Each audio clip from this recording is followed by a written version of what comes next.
Hello, everyone, and good evening, good morning, wherever you may be in this big world, this big galaxy of ours. Turn the music down a little bit to make it a bit easier for everyone. But, okay, and welcome to you all. I'm Commander Yannick, and here we are hunting Class O stars again.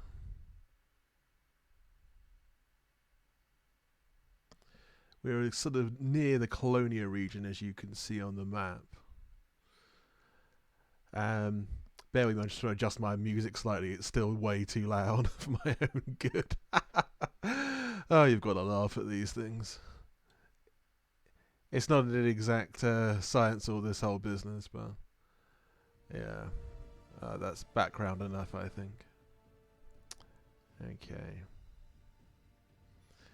But anyway, yeah, so we're near the Colonia region.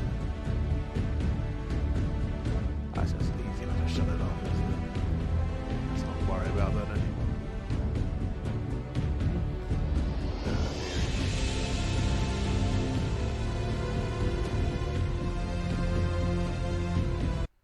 Okay, that's much better.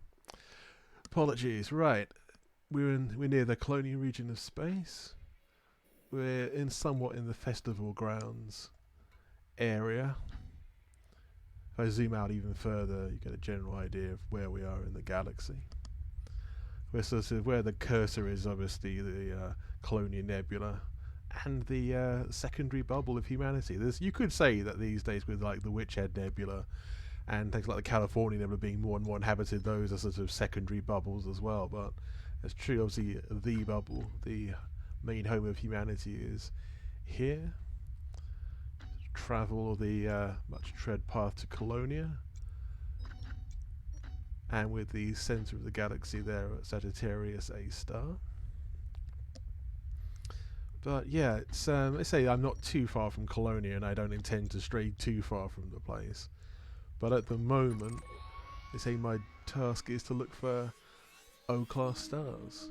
And at the moment, I am zooming in on one of them, which is this destination here, some 393 light years distant, which I'll get to in two shakes of a lamb's tail. It's all good though. The beautiful, beautiful Class O stars, which are probably my favourite of all the different sorts of stars in Elite. They're all beautiful in their own way, but something about them that is a sort of ghostly purple that I really like. Blue purple. That's how you want to describe it, I suppose. I'm sure I'm going to get some more sort of art-related people in the comments saying that, oh, that's not actually purple. Well, like whatever you want to describe it as, whatever specific colour it's supposed to be, it looks great, and that's the important thing. So I'm not really a visual artist myself, well, as I say that, not in any sort of trained sense of the word. I do bits and pieces, obviously, for this channel, for expeditions that I've run, bits and pieces like that, really. I wouldn't say I'm great at graphic design or anything, but I'm okay at it, in a sort of fairly rudimentary kind of way. But as you do. Right, let me see. At the moment, I don't think there's actually that much in this system. Quick look, just in case. Yeah, I could look further afield, but I don't think I'm going to right yet. I'll skip to another system and see what that has to offer. It's often the way as the explorer, like, do you scan every system? Do you buckyball to a certain destination and only look at that in great detail? Which is, to be fair, often my tendency, depending on where I am and what I'm doing. Time factor obviously a big part. Because obviously, yeah, some of us have more time than others to go around doing this kind of stuff. Depends how much detail you want to look at it, really. I mean, I think some systems you can kind of tell that there's not much in them. But when it looks like there might be, I usually give it a scan. I say it really depends on the circumstances. Like this system, for example, looks like just 3 stellar bodies, nothing, no planets, nothing of use there, nothing of interest. Then again, you can get these sort of star systems with so many planets, and it's unreal, like 72 planets or more, and there's nothing really there, nothing of interest anyway. Just lots of frozen or rocky bodies. I mean, there might be some interesting terrains there. I'm assuming, obviously, we're talking about Horizons mode here because that's obviously the major downside of Odyssey, is the terrain tiles. It's just the same terrain repeated again and again. And yeah, it's not good for, obviously you're used to the different Horizons truly sort of generated terrain. I mean, I'm not saying all the Horizons worlds are great, they're not. Some of them are just boring as hell. But there were some gems out there. The whole sort of Horizon sort of engine for planets, planetary generation, does throw up some incredible surfaces. You have to look for them, but they do exist and they are unique. You know, you might find something similar somewhere around.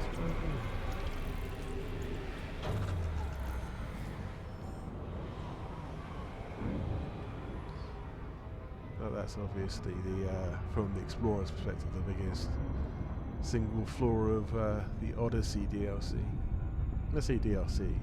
It's officially a DLC. I think most people, whether they be fans of Odyssey or not, would agree it doesn't really feel like a DLC. It feels like a whole new game, which in itself is interesting, because in some ways you would have thought Frontier might have just said, oh, we're just going to release a new version of Elite now, we're going to start from scratch again. But so they almost did like the worst of both worlds. They went for what is effectively a new game, but they didn't call it as such. They certainly charged the price of a new game. I mean, £40 for DLC is a lot of money. I mean, that's about like 2 expensive DLCs on any other game. So it's not really an expansion pack at all. It's a new title. But yeah, I mean, I'd like to talk to someone from Frontier about this kind of stuff, but I'm not sure they're going to talk to anyone in the community or YouTubers or Twitchers about it, because that's just been that way for some time now. It's sad, really. And some people are very angry about it. I'm more sad than angry, to be honest. It's just a shame, really, especially with such a nice community. Yeah. Oh, hey there, Zenbob, and Commander Saigon as well. Happy New Year to you. Yeah, no, I do agree about sticking with Horizons. I mean, I've got Odyssey, I can run it to a small degree, but it's just the frame rate is abysmal, and I can't really get much out of it. I mean, I can't really even evaluate it properly. The frame rate is that bad, you know. And this is out in the black. But yeah, I do definitely agree. I think most people who are satisfied with Odyssey, not to stereotype or anything, but in my experience, most people who are satisfied with Odyssey tend to be people who stick mostly to the bubble, who do like more conventional missions, and they don't go around exploring very much. So obviously the more explorers you talk to, the more you realise that Odyssey is not that popular. There's a minority of explorers who do like it. Hey Emil, Happy New Year to you as well. Happy New Year to everyone out there. Hope you're having a great time. Hope your new year is everything you want it to be. Fingers crossed for everybody. Yeah, it's a strange time for Elite. I mean, when is it not a strange time for Elite? It always seems to be the way. But now the dust has settled on Odyssey, I still see a lot of people kind of complaining about, you know, technical problems, that they've got fairly decent machines and it just doesn't run that well. It's just disappointing, isn't it, the way that things have gone, because it could have been a whole new era potentially. It could have been great, but unfortunately it wasn't that way. I think as long as they keep Horizons alive, they could well still keep the community engaged. But as I've said many times, if they kill Horizons, then they pretty much kill the game, because, and the audience has gone down obviously in like since the Odyssey launch to I think even lower than it was pre-Odyssey launch. So yeah, it's just a bit sad. Oh, this one's already been discovered by somebody else. Yeah, these big stars a lot of them are going to be discovered, but the odd one isn't, and that's what I'm here to find. This is like a 2-star system. Yeah, I've already found some ones that I'm going to investigate You see the star density's increased here compared to where we were earlier. When I say earlier, I mean the last stream, really. Which one of these is the nearest? I'll go to this one here. That looks nice. That's right, Zen Bob. It's all of those things. I mean, personally, I don't actually mind the idea of a first-person shooter element to it. The on-foot mechanics are reasonable. I wouldn't say they're great. To be fair, I can't really test a first-person shooter bit because the frame rate's too slow. Walk around in stations I can just about do. You know, the actual foot mechanics aren't so bad. Like, it seems to be like the left hand doesn't know what the right hand's talking about, even as far as Odyssey goes. Like, the actual mechanics of the person on foot and the way the body moves and, you know, etc. over terrain does seem to work quite well. But I know what you mean about the first person shooter part. It's like there are much better FPS games out there. They do it so much better. I mean, even some quite old FPS games do it much better. It seems like a sort of half-hearted attempt at a first-person shooter. But obviously packaging that with these sort of bad terrains, repeating terrains on Odyssey worlds, it's like destroying one element of a game and adding this new one, as you say, that no one really asked for. It's like if they'd have done it well, or they added it later on, let's say with some future update, it probably wouldn't have been so bad. But it seems to be that the focus has changed from being a sort of galaxy simulator and like exploration type game to being one that's more bubble focused, and that's a shame, really. Yeah. That's an interesting point. Yeah. About the getting out of the SRV and chipping away. That would be a very good thing to do because it's quite a sort of basic thing, but it could be quite satisfying. It wouldn't be hard to implement either, getting literally a hammer and chisel and then like picking it up and putting it in a pack or something rather than using the sampler. I mean, even in real life, you look at all the Apollo missions, they had chisels and things, just whacked a bit of the rock on the hammer and then put it in a bag, you know. Yeah, it's, I mean, Space Legs are something that I think a lot of people wanted. Obviously, like Atmospheric Plans, again, people wanted that, but both haven't been done that well. I mean, I think a lot of people were also disappointed with, you know, when you come into an atmosphere, you kind of expect to see some, like, atmospheric effect, like sort of swirling air and, you know, the plasma of re-entry, or at least some sparks if you've got really some small atmosphere. But nothing like that, which I was surprised by. I mean, alpha is one thing, but in the actual release...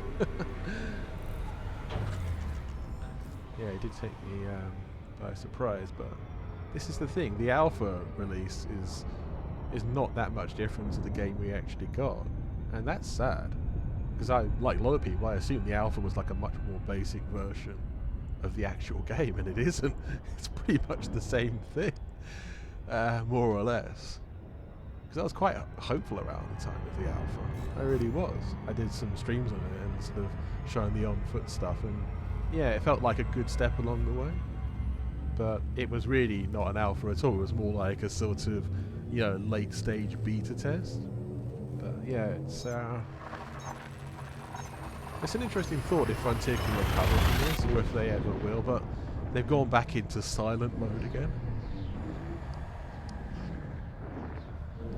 It's a good point about repairing the ship also, said Bob. I agree. I was about to get round to that in a minute. It kind of goes hand in hand almost with the sort of ship interiors. There's then just more interaction with your ship. If you can walk around outside your ship, you can jump on top of it, as you can now in Odyssey. Why not have bit that you can do like basic repairs? Doesn't have to be anything too fancy. Just as you say, you know, like crawling around inside the ship, switching out a module here and there. Maybe you've got to, you know, find the module somewhere else. You know, you've got to get some spare parts and keep them on the ship or something. That could be, you know, a side quest somewhere, and to get all the bits that you need to repair a ship. Obviously, you know, you've got the auto repair and AFM, you and what have you. But yeah, those are nice.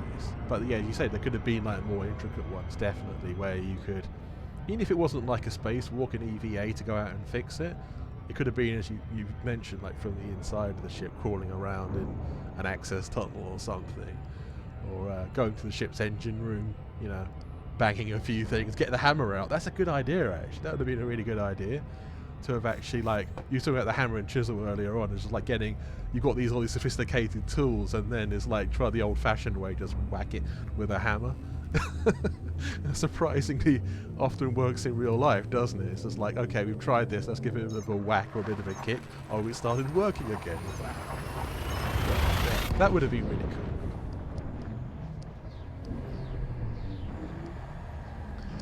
But yeah, it does seem to be, even to the fans of Odyssey, that the left hand doesn't know what the right hand is doing in this regard, and there's so much like bad communication between different bits of Frontier, it seems. It's like, what were the goals of this? You know, when they put Odyssey out, what were the intentions? Because it's really not obvious. It's like a strange hodgepodge of things. You say it's like you've got the on-foot Space Legs element to it, not the ship interior, which you would have thought would have become before Space Legs. Okay, let's have a look at the system. Not actually discovered by anybody. I doubt there are any planets here, to be honest, but I got a lot of T-Tauri type stars. That's alright though. I don't mind that. You rarely actually get other stars in the system with Type O's unless it's another, Class O, or a Class B or an A, some other bright star. Once in a while you'll find a T-Tauri or something similar. Not always. No, that's a good point, Zenbob, about bang the FSD in the right place. Yeah, that would be quite realistic as well, wouldn't it? You know, have a good whack of the FSD if it breaks down.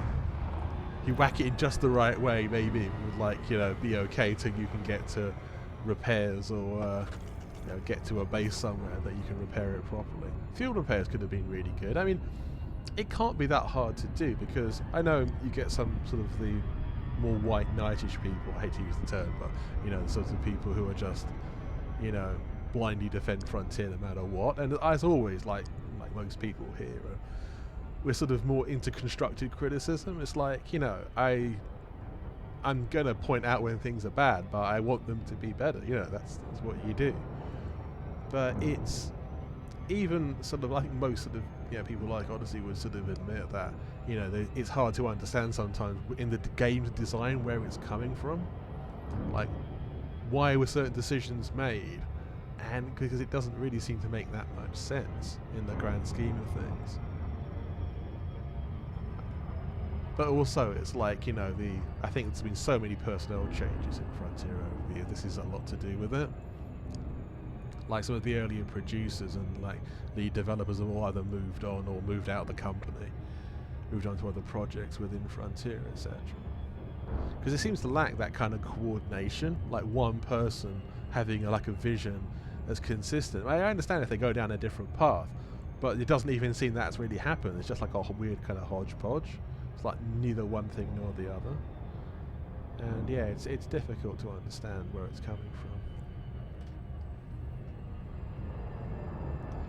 Here I am approaching a smaller star. I just wanted to check it out for the fun of it. I think it is. The thing is that also, I think many people, here in forums and Discord and wherever in the community, have sort of pointed out there's so many other games and developers out there that have done a lot of these things in a pretty simple way. You know, they're not hard to do. So it's not asking, like the moon on a stick, to ask for, you know, the in-ship sort of different, just elements of walking around your own ship, really, and interacting with it. I mean, other games do this. How hard can it be? I hate to say that, because obviously developing a game is not a simple business, and there is an art to it. But when you see other developers doing stuff, and you think, well, if they can do this, and these other people can also do this as well, why not Frontier? I know Frontier aren't as big as some developers, but they're not a small developer anymore either. I mean, how big's the Frontier workforce? It's about 1,000 people or something in total, and like about 400 of them work on Elite, I think. Something like that. Something to that effect, anyway. Well, this is a nice picture. I'm going to go outside. for a little bit. See, shame you can't do this from an EVA perspective. Like, obviously this is just using the external camera to zoom out. But if you could, like, EVA and, like, stand on the back of your ship and take snaps that way, it'd be even cooler. I understand, like, you'd have to develop another mode in the game for, like space legs and stuff, but again, it's like, if they want to do this, they should say they want to do this, like make a checkbox, and as some other developers do, or like have a list of priorities, like these are our main priorities that we want to do, and like explain to the community that this is our main focus and these other things will come next, rather than not know what the hell is going on and then just go silent for a long period of time after not even doing what you said you're going to do first time round. And yeah, it was unfortunate and a bit frustrating, especially like early after Odyssey came out.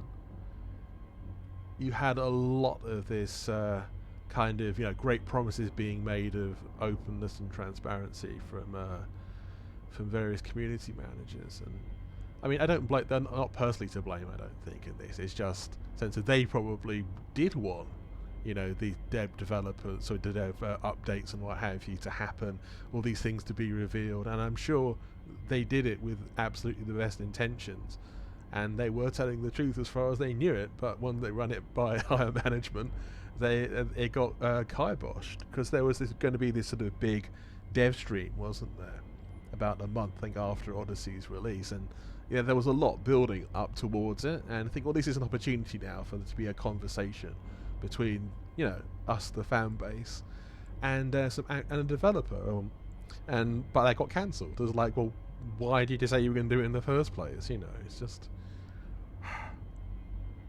whoever runs PR for Frontier doesn't know what they're doing, or they have their hands tied so tightly behind their back they're not allowed to do their job properly. I mean, yeah, I think most fans just want the game to be better. They don't want it to sort of die on the vine, as it kind of is now, in a kind of slow way. I mean, it's not necessarily dead, but it is kind of dying a slow death in a way, because again, there's no guarantee of the Horizons tech being around. I mean, I think a lot of us would say if Horizons tech goes completely, then a lot of us would probably stop playing completely. And that would be a sad day indeed.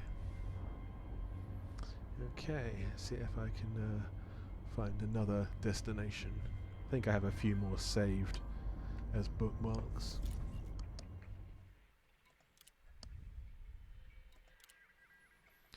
But yeah, it's sometimes it surprises me with okay, to be fair, this is more like all the Frontier forums where it is known to be a bit toxic anyway. But I think there's some people that just want to troll for the sake of it, really. It's in like, are you actually really saying this? Are you a real person? They're probably not. Or they're just trolling people for the sake of trolling people, as does happen. But it's just, there's so much nonsense to get talked over there. It's like, nobody is perfect. No one at all. No one's asking for, you know, the moon on a stick. At least no one that I know is asking for the moon on a stick.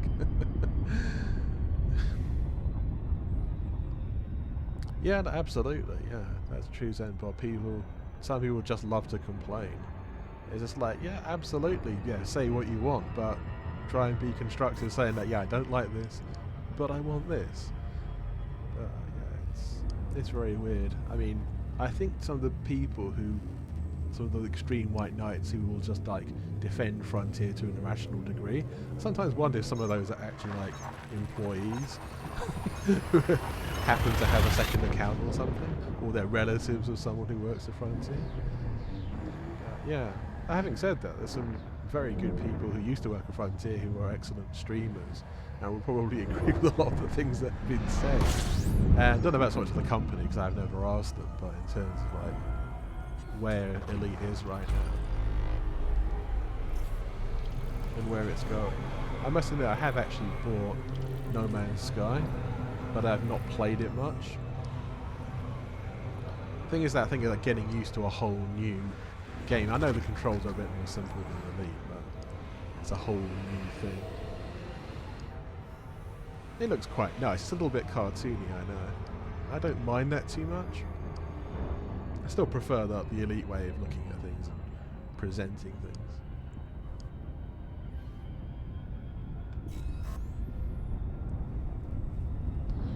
Cool.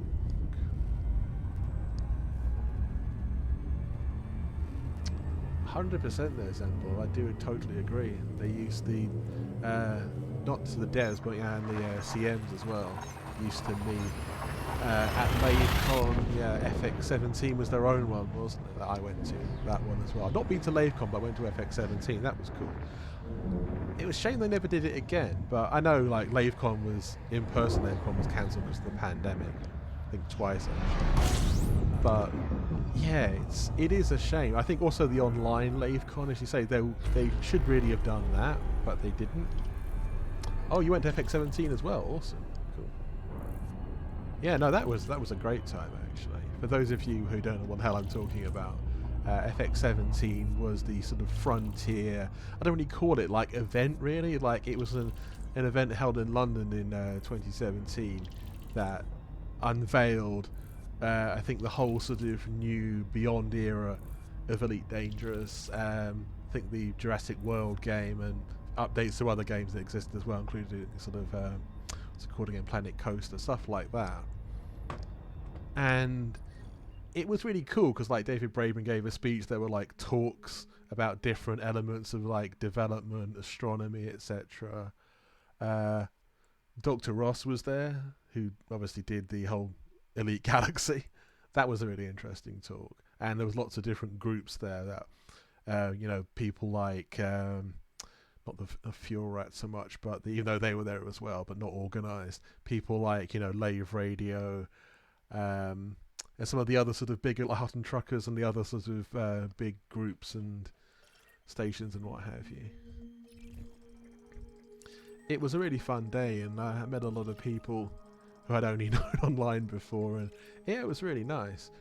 I think a lot of people expected it to be like the first of a new sort of annual or maybe biannual Frontier kind of convention, in which they'd make their announcements obviously to the community of, you know, what's going on and what our new updates are for the new year and stuff, and what our plans going forward.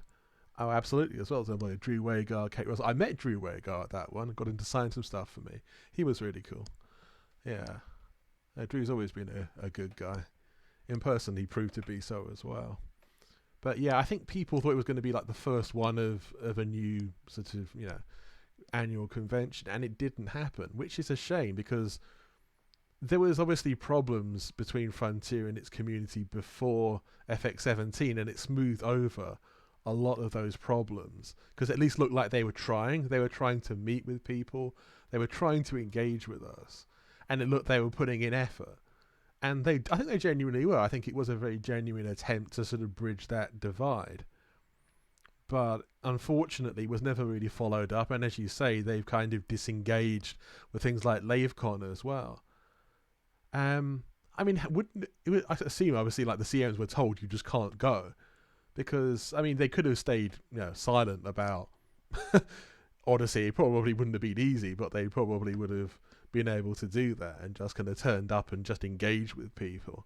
But yeah, it's a missed opportunity.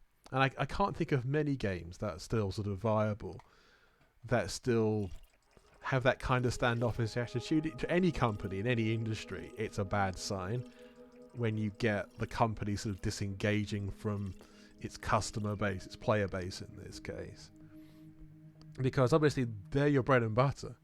So it's like, if they're your income stream, why become more and more distant? It doesn't help, you know. Even if it's only to say, yeah, we can't talk about that yet, but we will in the near future, or something to like that effect. But it is frustrating, the lack of communication. Because obviously they're not, by the looks of it, they're still developing Elite, and they don't intend to shut it down. But it's like, so if that's the case, if it's still an ongoing project, why the silence, you know?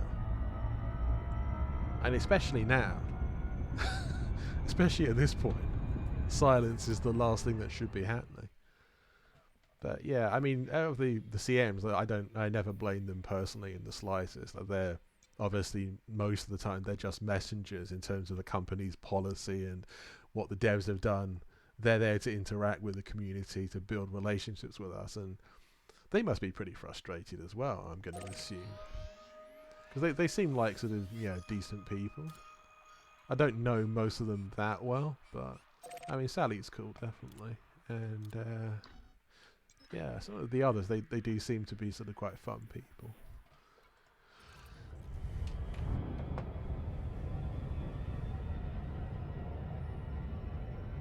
Right.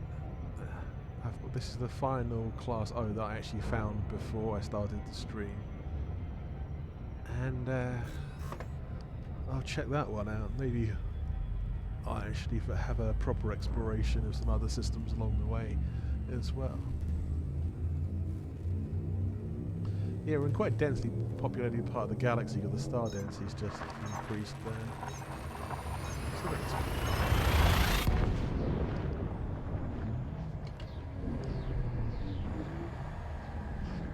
but yeah, your guess is as good as mine as to where we go from here, and what the next steps are, or what future does Elite have, if it has a future at all. It would be nice if it did. I'd be definitely very welcoming of it.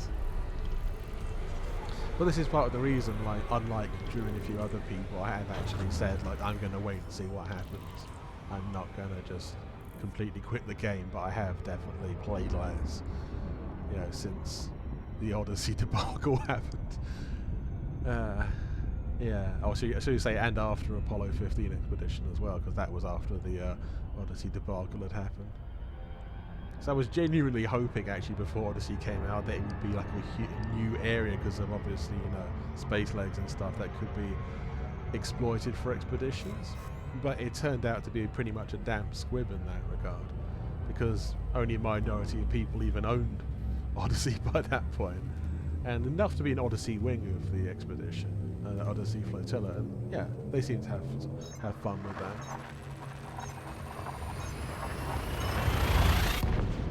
I was slightly saddened towards the end, like the finale, that some of the Odyssey people didn't want to actually engage with everybody else. The sort of, we're all together in Horizon, because everyone's got Horizon, sort of the anniversary day itself. I was slightly puzzled by that, because I was thinking, well, like the launch, it's like one day, and you can go back to like doing Odyssey after the event if you like, and keep going with that. Yeah, it did puzzle me a bit. It was only like, a small number of people, but yeah, it's like, well, come have fun with everyone, Is it really that bad? There you go. Okay, a couple more jumps.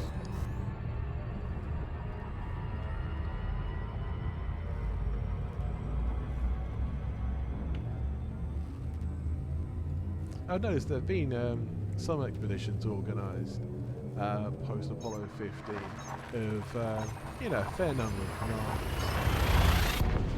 Some of them aren't so bad. I mean, there's the what's it called again? The what's the astronomical related one? It's called the history of astronomy, something like that, isn't it? I can't remember off the top of my head.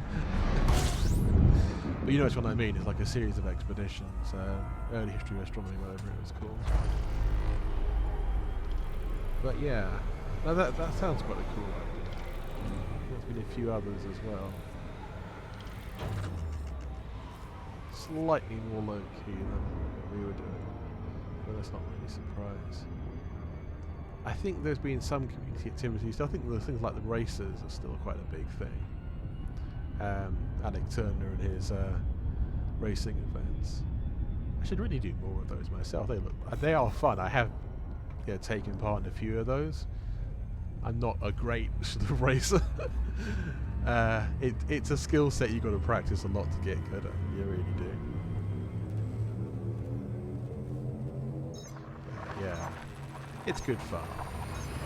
It's definitely good. I would recommend it to anyone if you get the chance to race with other people. We're just talking about ship-to-ship races and also SRV racing. Either Either is good. I'm slightly better at ship racing than I am SRV racing, I will say, even though I've done a lot of it, a lot of SRV races. Again, I don't think I quite got the technique nailed down with that either.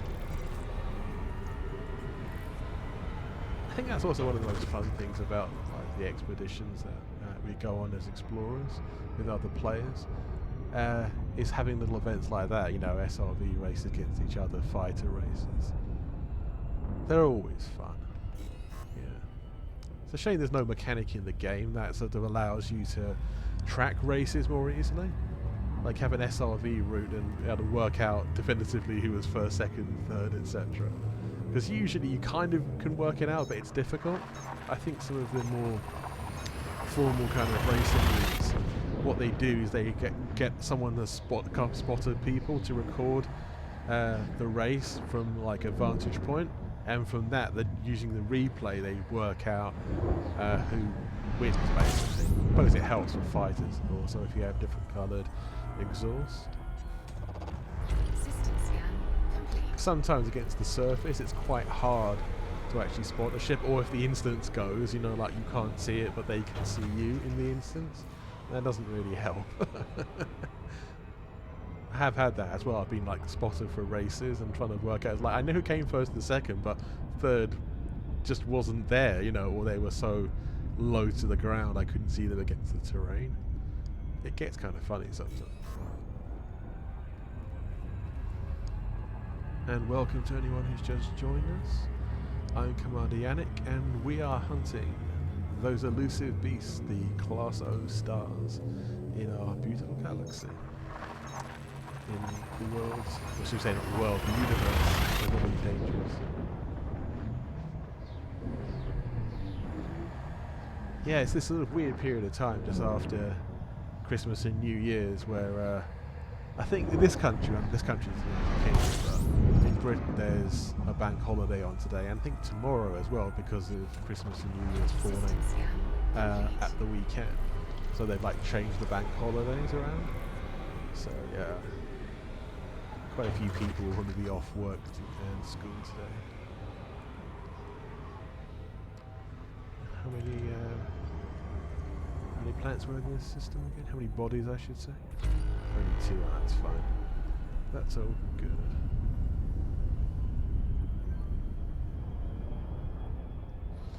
Okay, let's jump ahead.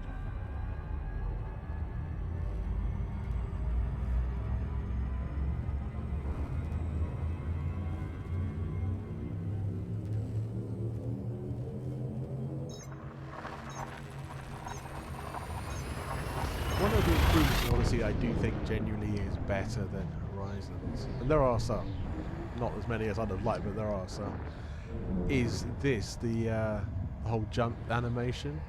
I do like the Horizons one, but I think I prefer the Odyssey one slightly more. System scan Yeah, complete. 2 stars, okay. Ha! And someone's already found them. Yeah, it is a bit of a lottery. Okay. I will continue nonetheless. Right. See, as always, there's a sort of aura around this particular glow around this star, and it tends to stick out from a distance, but not all the Class O ones do have that aura to them. See these little white dots there, the glowing stars in the background that you can see. It just means it's a bright star. It doesn't mean it's a Class O. Sometimes there can be proto stars or even really bright Class B stars. That happens too. So what I'm going to do is the way you find them. You turn off everything else and only zoom in. Sometimes they're nearby ones, so doing this can sometimes, you know, show you, reveal a nearby star of that same class. There. I think I just found one. Cool. And that's how you do it.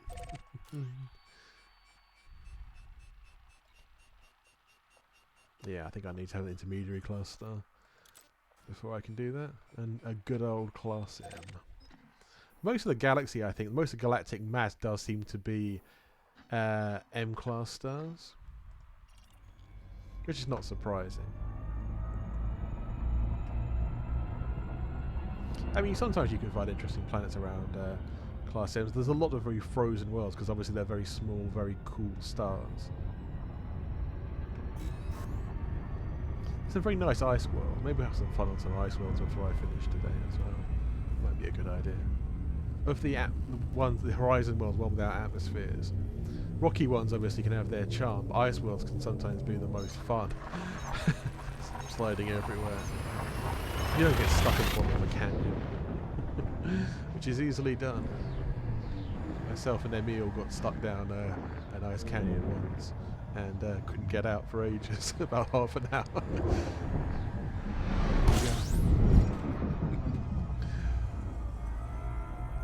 So what's nice about that thing though, the community and the adventures we can have together. And do have together. 9 bodies to this one.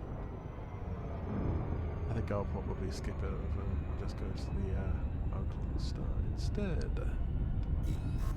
But yeah, I will have a proper planetary exploration after I've found a few more of these stars, assuming I can, within like the nearby, so when I say nearby, within like a few thousand light years. 2,000 light years probably. Yeah. I mean, I've got 72 light years jump range on this ship, so I can cover terrain. See, terrain, I can cover space pretty quickly.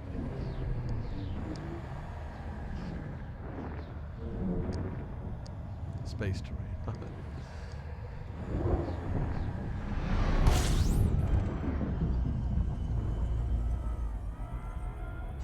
System scan complete. Only one star. Ah, undiscovered. Super.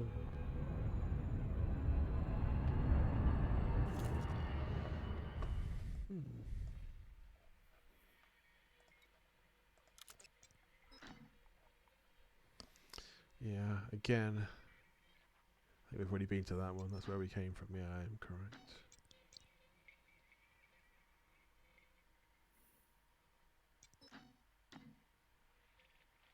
Yeah, I'm trying to find any other Class O's. Typos.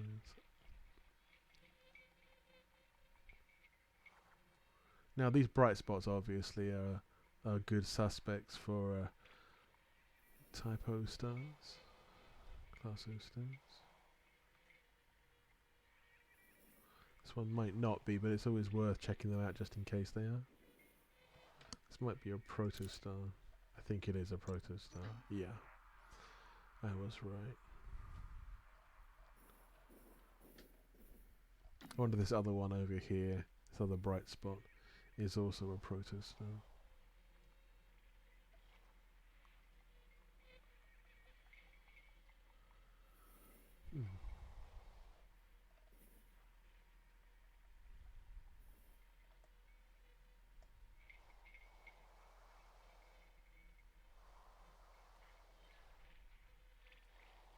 Maybe it isn't. Yeah, I don't think it's a protostar. It's a B, so that's interesting. So it's a brighter B class, that one. Cool. That works. Check this other bright spot over here. These bright spots are unsurprisingly more likely to be discovered anyway, just because everyone can see them from a long way away. Yeah, I thought so. Protostar.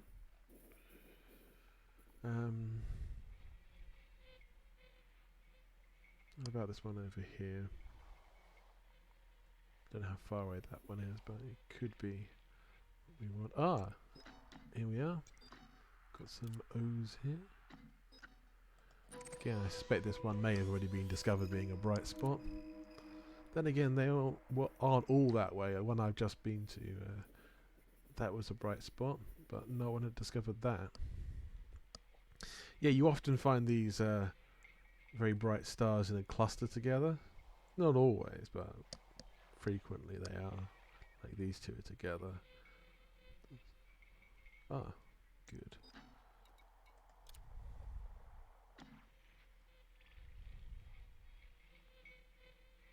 Find one, find another. No guarantees, of course, but that's just the way of it. Oh yeah, hey there, bad cops. Quoting Frankie Boyle, eh? Frankie Boyle, the scathing Scottish comedian. Scathing is an understatement. Yeah, that's a good quote. He's always funny, Frankie. He's not everyone's taste. He's a bit of a un-PC, should we say. Very cynical kind of mindset, but he is incredibly funny. It's always one of these things. He always says things that people just would never say out loud. It's like the worst thoughts you've ever had, but he will say them.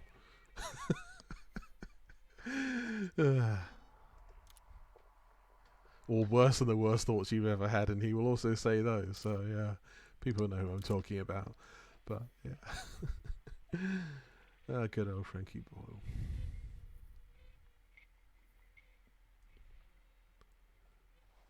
Yeah, people usually either think he's a maniac or he's just a genius.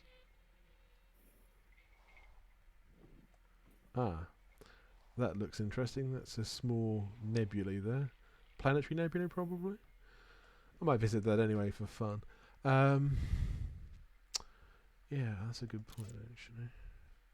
Might be a black hole at the centre of that one. I'm going to visit that for fun. Yeah, that's a good idea. Neutron star. Yeah, cool. I'll put that on the to-do list. As it were. Oh, that's that one I just found there. Where was it? Uh-huh. This is the way. I mean, say, looking for these bright stars, especially O's and very high-level B's. It can pretty random work, but say once you sort of start doing this and you find one, you can find another, and various sort of techniques looking for them. I suspect in the galaxy there's a disproportionately large number of the O's actually have my name on them. Because I can't think about even hearing of anyone else who really goes around looking for them like I do. Yeah. Oh yeah, there's one here. Cool.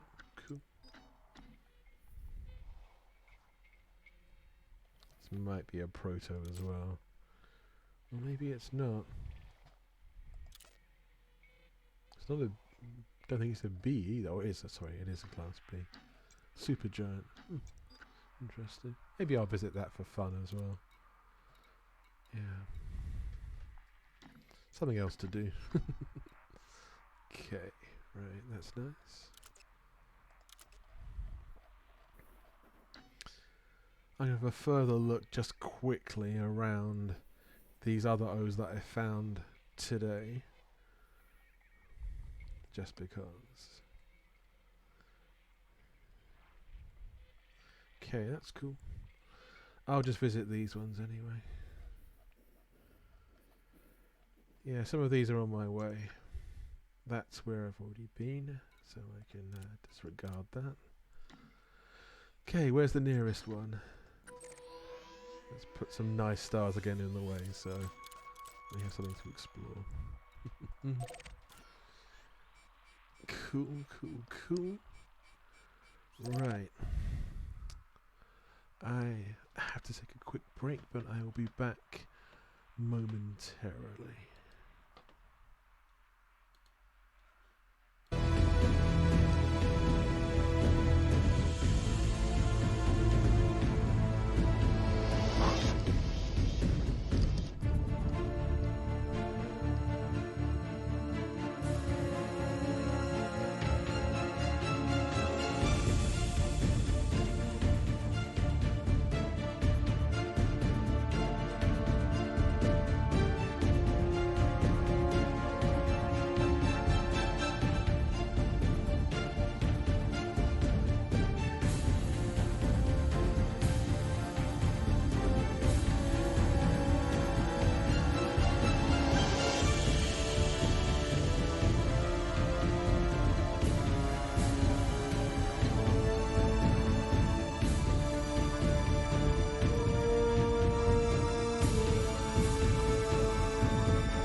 Okay.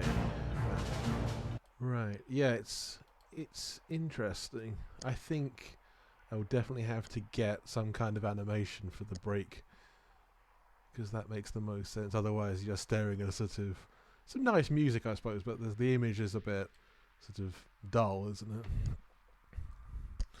Nonetheless, we'll continue on our merry way through deep space.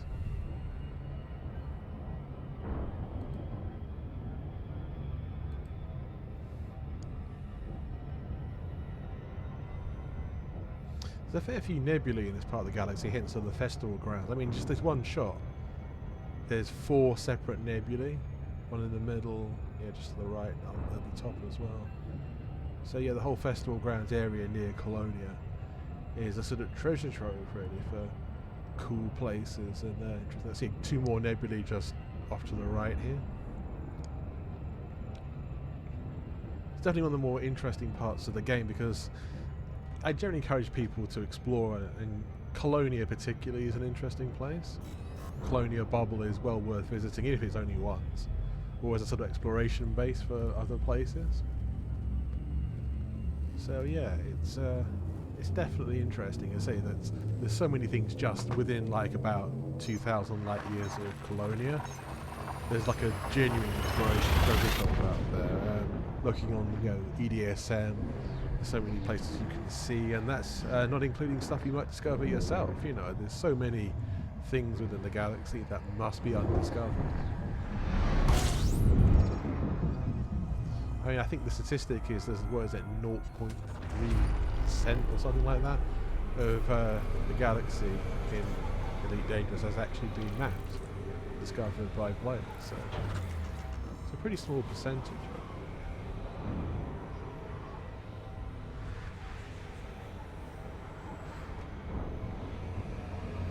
I think most of the big nebulae have all been mapped.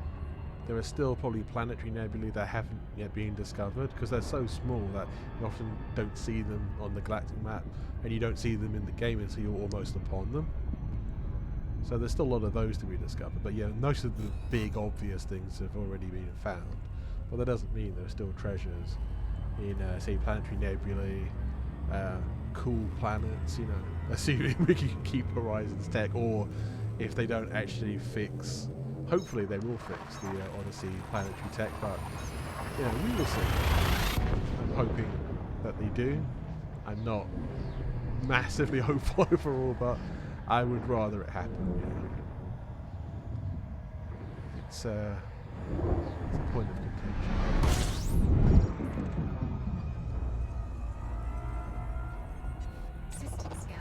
I think I might bring up some drawings as well about this, because otherwise people don't know what the hell I'm talking about, potentially, unless you've actually been around in various discussion groups that have been showing this. See if I can actually find a picture, because there's ones I went exploring locally in Odyssey just to show somebody exactly what I was talking about. Actually, that's a bad move. I won't actually go into digging out stuff from my own files that way. I'll leave it to another time, but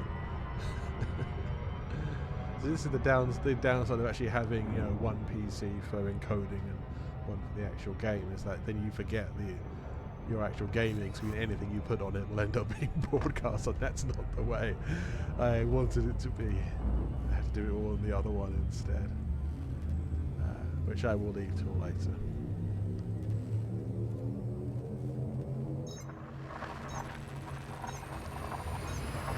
This is the thing, having a second PC does help with the broadcast frame rate, but it isn't always as consistent as I'd like it. Most of the time it tends to be about 25 to 30 FPS, but yeah, apologies if it actually slows down significantly for you guys. I try to keep an eye on it as best I can, but it's, as always with streams, there's so many things you need to do at once. It's sometimes really easy to check that out, but at the moment it seems to be sort of flitting between about 15 and 30, alternating between them, which is more to do with like local internet conditions, I reckon. This is the thing, isn't it? In the UK it's a bank holiday, public holiday, so there's going to be a lot of people online at once, so that's probably the reason. because usually having this 2 PC setup tends to keep a good frame rate, or if it does change, it doesn't change that much. But yeah, it must be the local internet conditions. I don't really see what else it could be. But yeah, if it's going too slow for you guys, I'm sorry about that. Try my best to keep it in ship shape.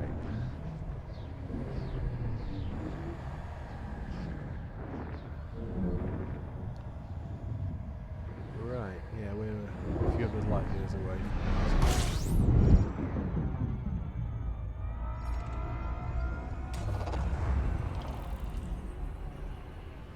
System scan complete.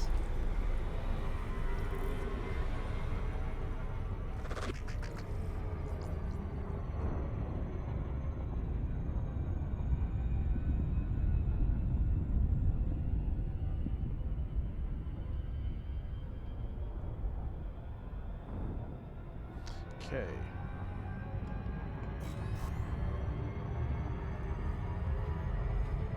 I'm just checking a few things technically, just to make sure we're still on track.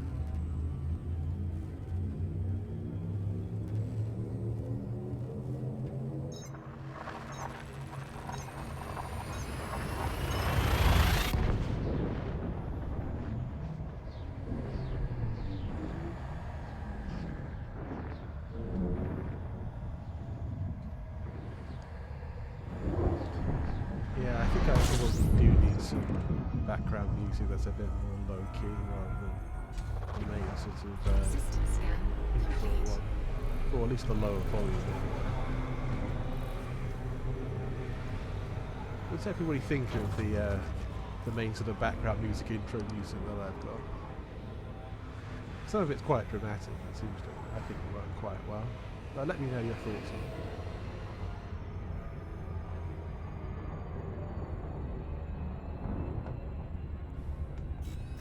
Okay, how many more jumps left?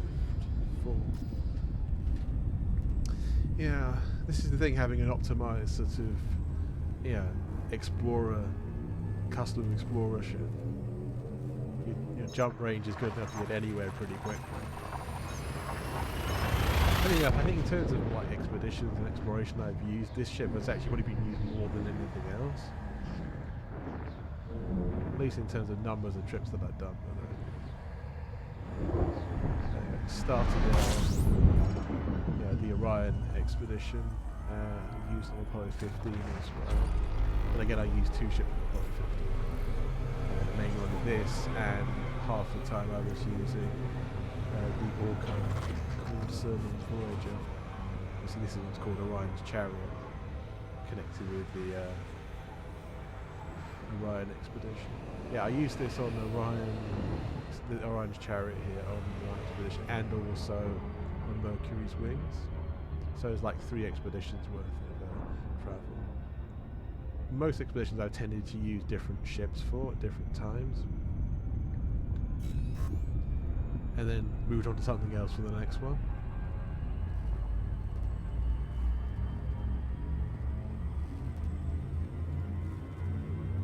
Some people do just keep to the same ship all along, and that's fair enough.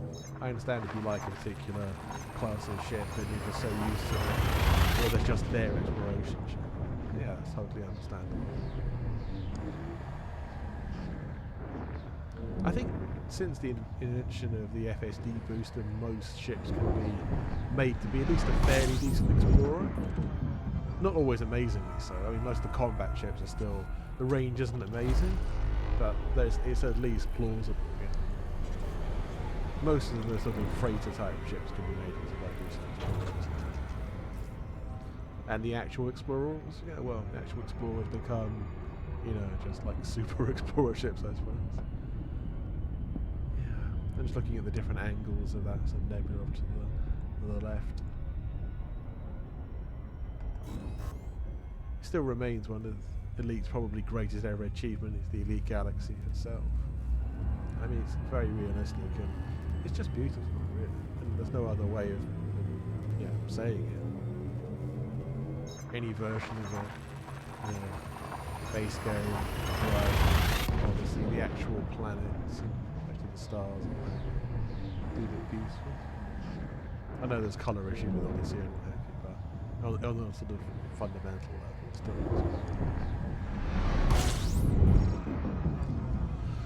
Okay. Couple of jumps.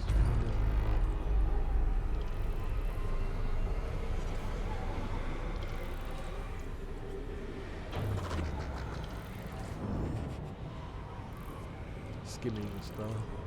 Skimming as close to the exclusion zone as I dare get.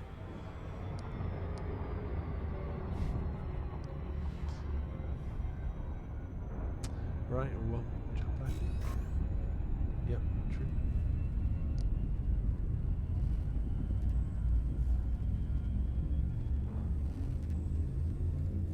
Actually, I was thinking for the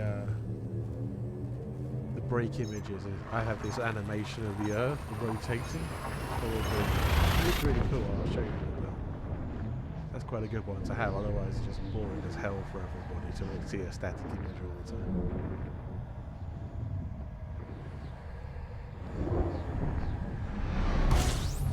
It's interesting how different streamers seem to deal with these things, because I think a lot of people have like a highlight reel as their intro or their sort of break tape, which is, you know, fair enough. I would like to find... this one's already been discovered by somebody. I'm not surprised, but there you go.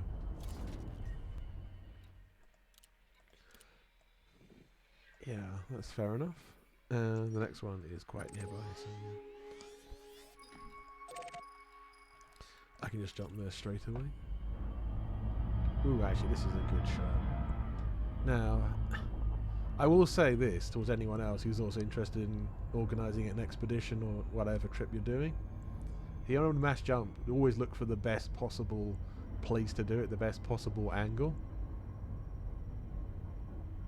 And this is a good angle, because you're going through basically the corona of the star and towards, you know, the place you're jumping to. You're always looking for the most spectacular or entertaining jump, and then obviously with the mass jump everyone jumps at the same time, and so you've got this sort of beautiful or dramatic object nearby. The only downside in terms of like instancing does tend to be more problematic near planets or stars. That's because there's more for obviously the computers to crunch. So it's like near enough for it to be dramatic, but far enough away for it not to screw up the instance that you're in. But there you go. Let's continue onwards, and I'll then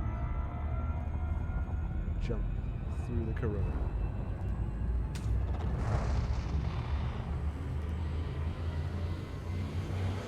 Could have done it for outer super. Actually, that's not a good idea. I should have done it from further away. The heat rejection isn't high enough. It's a problem. Heat. Yeah, I should have foreseen that. But again, I was in Super Cruise already, so I probably should have known better. Yeah. Not wise to blow up on stream via an unnecessary jump. Yeah, if I'd have actually got out of Super Cruise, it might have been a better look, but I'm not too worried. I'll let it cool down for a second, and then we'll resume. It's always worth checking just in case your ship has been damaged by it, but I don't think it has. It seems fine to me.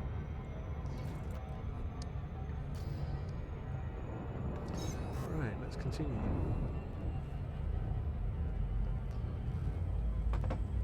And hello to anyone who's just joined. I'm Commander Yannick, and we are hunting Class O stars. Hunting we will go.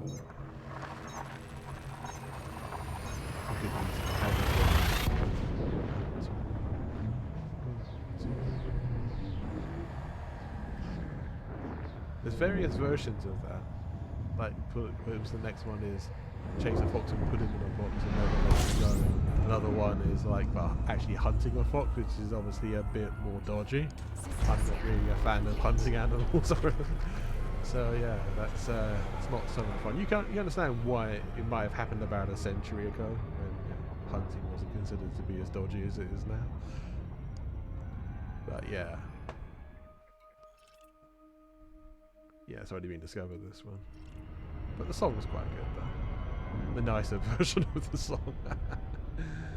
And not the more sort of bloodthirsty version of it. It's interesting looking nebula over there, sort of pinkish one. There are quite a few of those around, I must admit, but they're nice.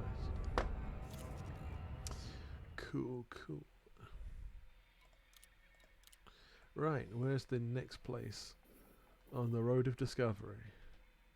Let's try that neutron star. Yeah, the one with the planetary nebula. That looks like fun. I have to backtrack on myself slightly with the O stars, but I think this is worth looking at. All for the stream, man. All for the stream.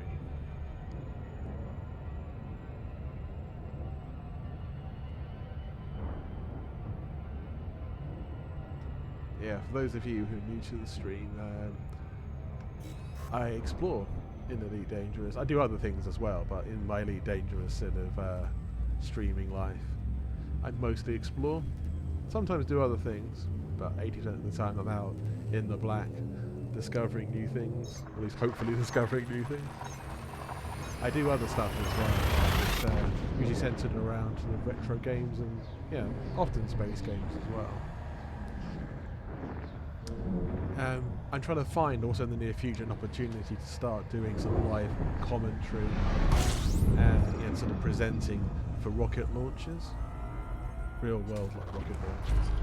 And the thing is, depending on where they are, when they are, they can be at quite difficult times of like early hours of the morning or very late at night when it's kind of more problematic for me to cover them, being based in Europe. Funnily enough, the launch of the recent James Webb Telescope was actually one of the better ones for timing. I considered actually covering that on stream, but real life got in the way slightly. But I did watch that live stream at the time, so yeah, that was a good one. Because French Guiana, the time zone wasn't as radically different as some of them.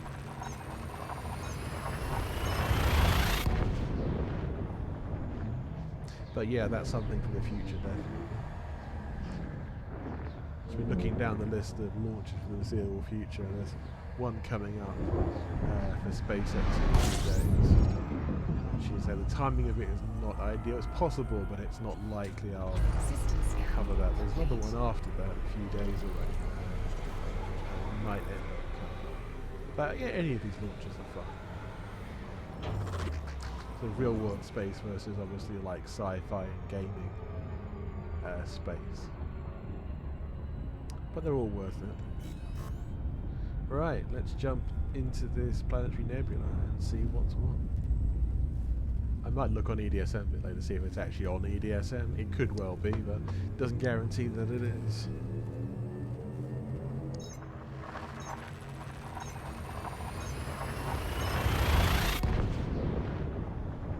EDSM is a wonderful, wonderful facility. It's one of those sort of community websites that, provides an amazing service to the game. I'm going to supercharge myself while I'm here tonight as well. 10 bodies. Actually, I'm going to map this as well, also while I'm here. It's a beautiful sight anyway, especially in the planetary nebula where you've got this sort of different coloured background. I haven't actually supercharged for a while, so...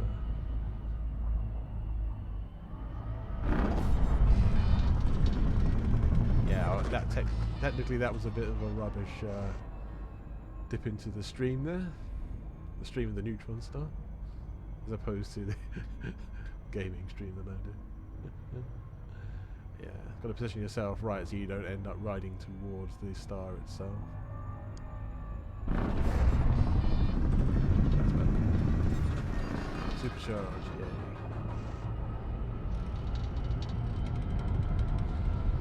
Okay, what else have we got? Now, I'll try and move out from the star a bit. And once I've done that, I'll try and get a better idea. Because obviously the closer you are to the star, the more blinded you are by that, and you can't see the rest of the planetary nebula as well. This looks a kind of bluish green kind of colour. Yeah, it's nice, it's nice. Looks like you're almost underwater. I do like some of those. The watery looking ones, as this is. Okay, let's slow down and have a look-see around the system. If it actually responds to me, it might be helpful.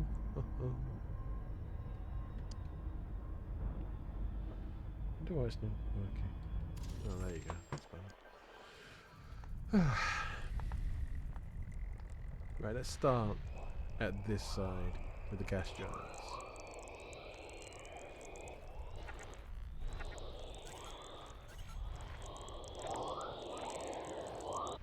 Cool. Class 3 gas giant.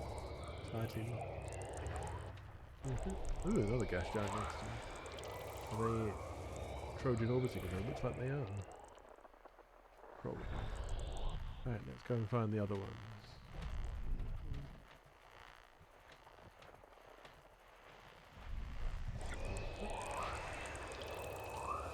Right, class 4 gas giant. See how there's like massive amounts of helium in space, is like the second most common element in the universe after hydrogen? Yet on Earth, it's a relative rarity, hence, you know, the rarity on Earth is causing problems, so obviously you need it for medical equipment, not just for putting in balloons.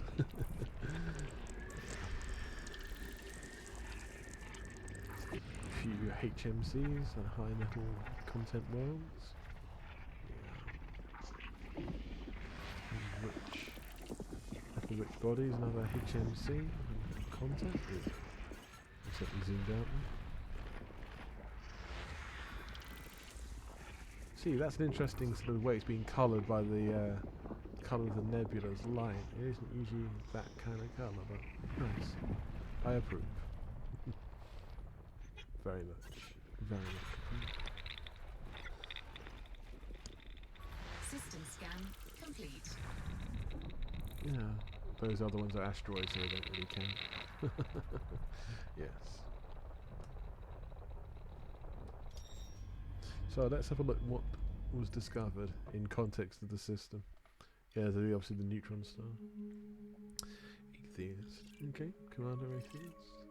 Discoverer of all these planets. First mapped by Winslow S. Fair enough.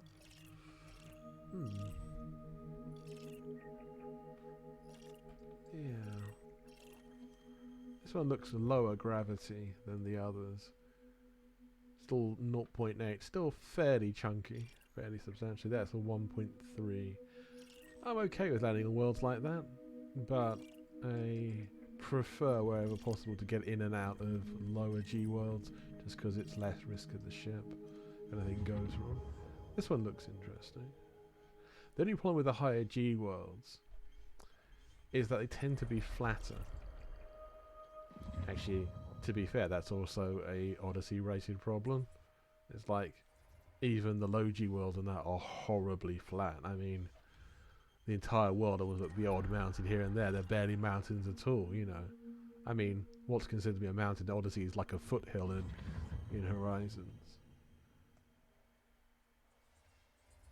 I mean, I think somebody mentioned quite erroneously that somehow Odyssey was more realistic like that, but I don't think that's true, because even in our own solar system, there's definitely some very impressive mountains in terms of their height and geography, and in terms of canyons in their depth. And to find a deep canyon in Odyssey is incredibly rare, if virtually non-existent. I think I've heard of a report of one substantial size canyon in the whole of discovered Odyssey, and that's not very good, considering that you can find like the 10 a penny basically in Horizons. Let's have a quick look around this lovely looking planetary nebula before depart.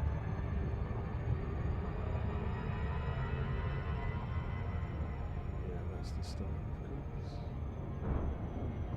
It looks very dim and at great distance. Neutron stars tend to be though.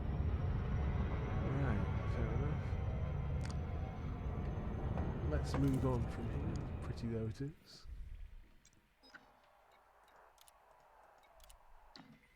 Yeah, I do love planetary nebulas in Elite. Yeah, let's fly to one of these and then work our way backwards.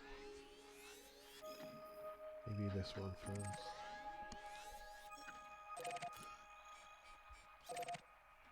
Cool. Let's do that then.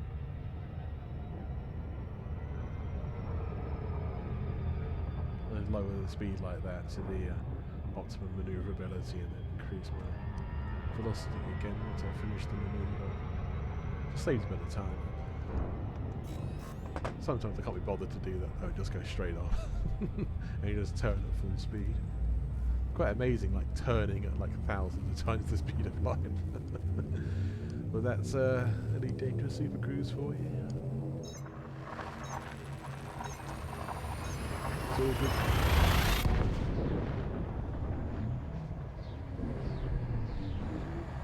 Ah, that's nice.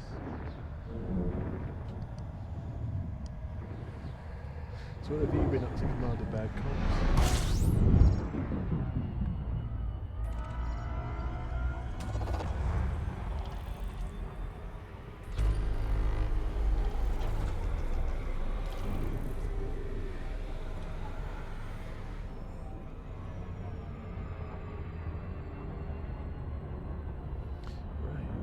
Continue, jump onwards.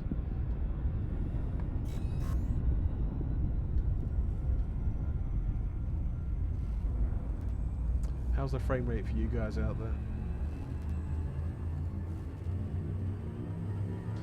From what I'm seeing here, it should be a bit more stable than it was. I'm getting fewer drop below 30 FPS. Still happening a little bit, but not as much. So that's something.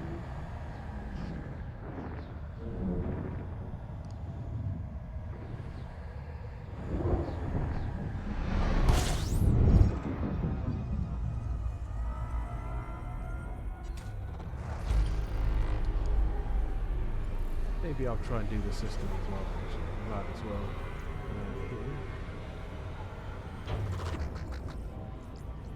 Get slightly further out before I do anything. You always need to do that before you properly map a system, because otherwise the sun will obscure too many things.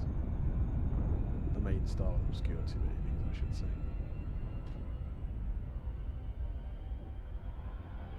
It's all good though, it's all good. Alright.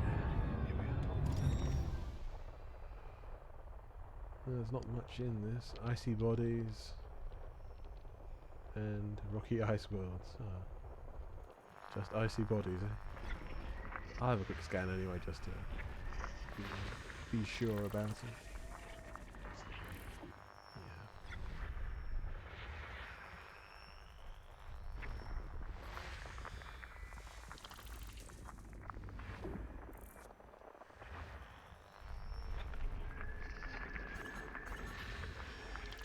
Yeah, it's a fairly unremarkable system.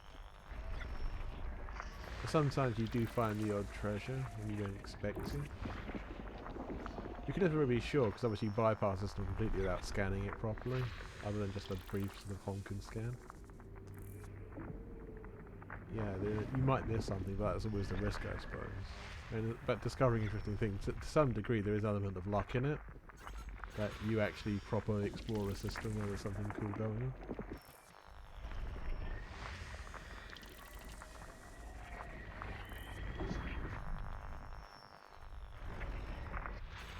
That's the only way to find out sometimes, is to go to these places and see what's what. System scan complete. Great.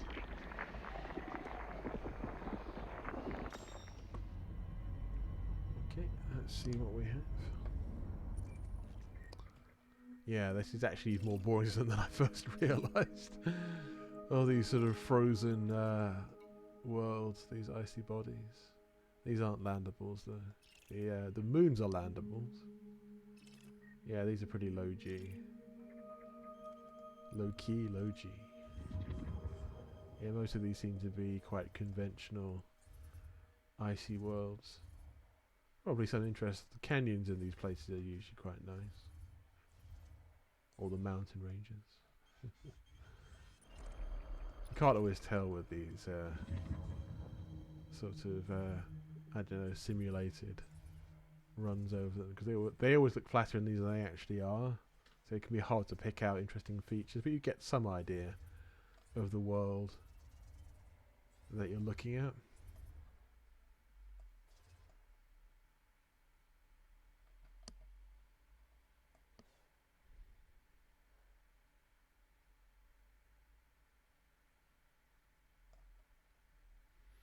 Yeah.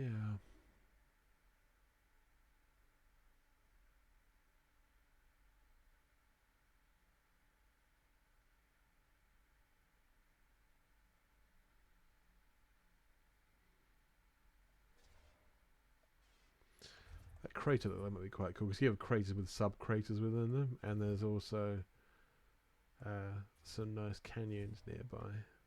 See, some place like that would be good if I was looking for expedition scouting reasons. Places like that might be quite useful.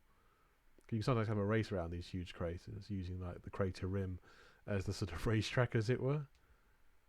So yeah, those are good. Maybe I'll go there. Yeah. It doesn't look half bad, I will say. Not the best place I've ever seen. But yeah, I think I'll leave that for now. Let's move on. How many jumps? 2. Wonderful.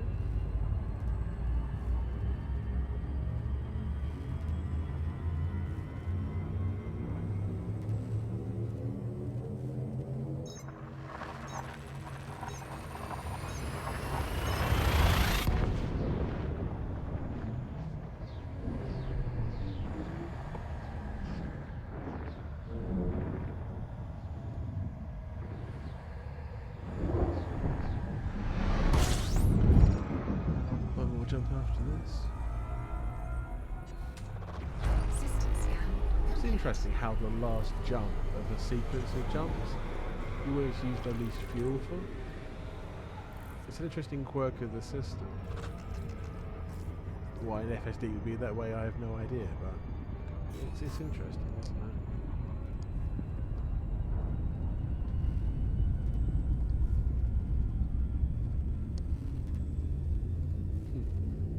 Yes, indeed. Dear.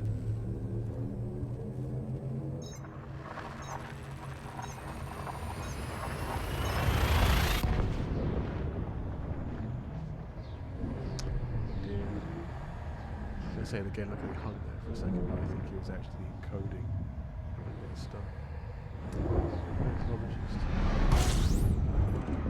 Okay, we've arrived. The feed is caught up. System scan complete. Ooh, 7 buildings. That's amazing.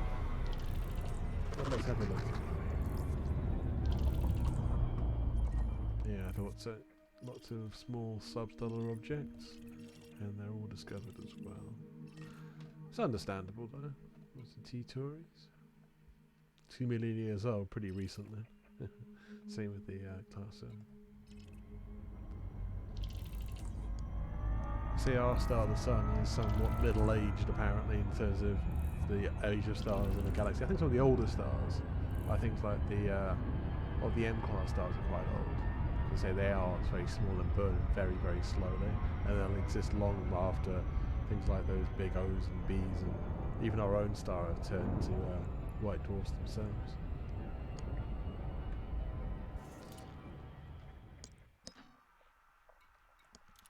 Cool. One thing I haven't seen so far is a combination of an O star or a large B supergiant and an Earth-like world. I have seen an Earth-like world strangely in orbit of a neutron star, which shouldn't be possible, but for some reason it is. The the game allows it for reasons unknown. But yeah, that shouldn't be possible, but other combinations that aren't necessarily seen either.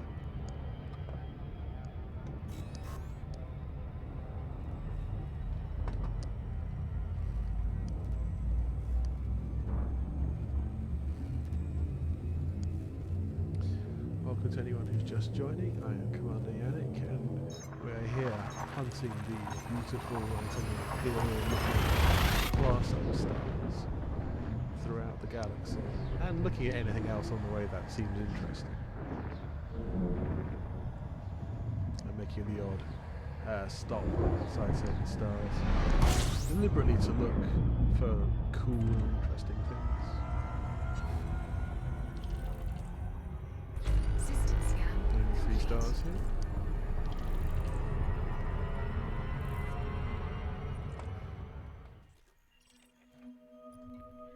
Yeah, this one was a Class B supergiant, as I was talking about earlier. See, this is a very interesting trio. The B supergiant is the main star.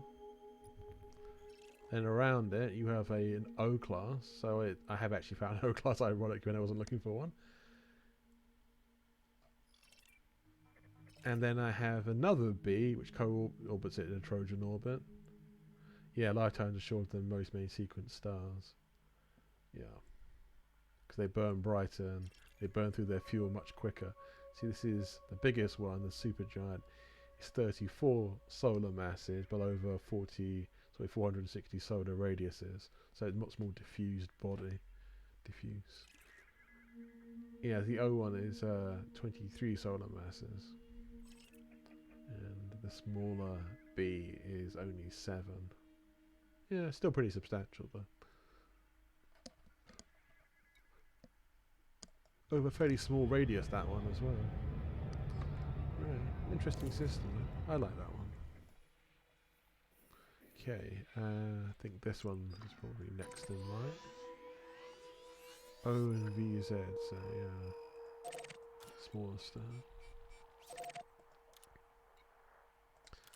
I always delete the bookmarks as I go because, you know, you run out of bookmarks otherwise.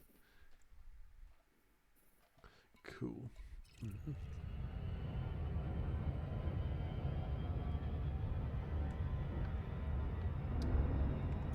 Okay, excellent.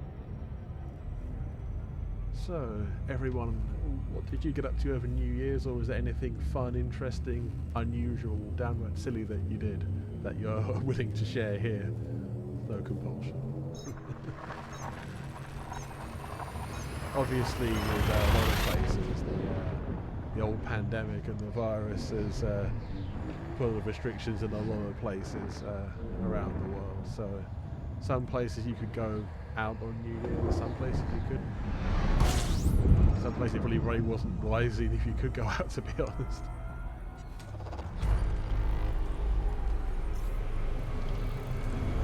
I don't know about where you guys are in the world, in Britain here. Different parts of it are under different levels of restrictions, but there's talk of a new lockdown coming, so I don't know if that will happen or not, but we will see. Yeah, I think most people thought they might have heard the last of the virus since the max vaccinations came to most places in East Asia, Europe and North America. I do think a lot of the government should donate more vaccines to people in the sort of second and third world, because it's just going to make it much easier to, you know, crush the pandemic in the long run if the people are vaccinated.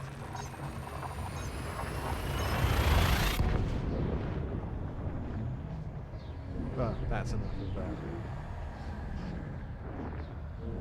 Pretty unhappier things, like flying through the galaxy. Discovering cool new things along the way. Yeah, I might have a look at the system actually, 11 bodies, might be worth looking at. So in case of the chances of discovery.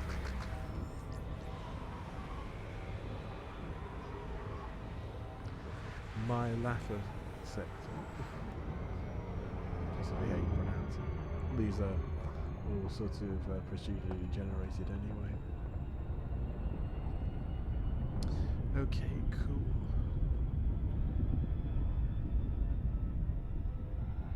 Star a cedar pit, and then up. check it out. Ah, cool. Icy bodies and water bodies. Okay, fair enough.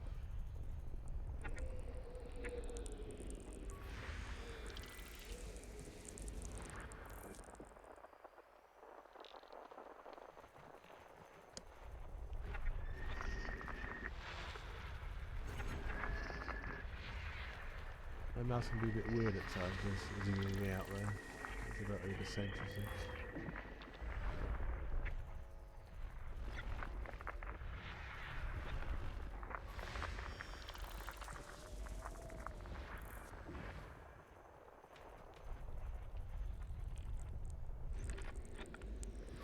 Okay. Interesting looking world. I don't think it's landable, but it looks cool, huh?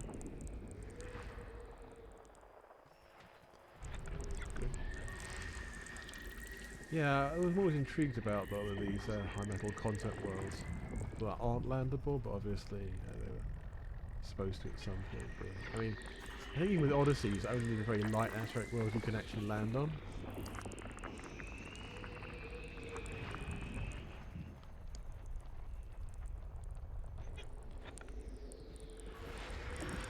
I mean, the sunsets do look nice, I'll admit.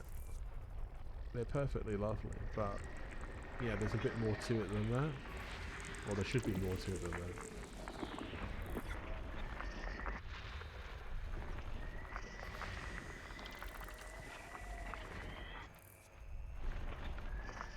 System scan complete. Yeah, it looks like mostly ice worlds. Some HMCs as well. Okay.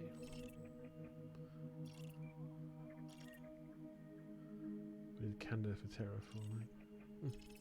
Interesting. 2 candidates for terraforming. Yeah. Interesting enough, a whole system and not a single landable.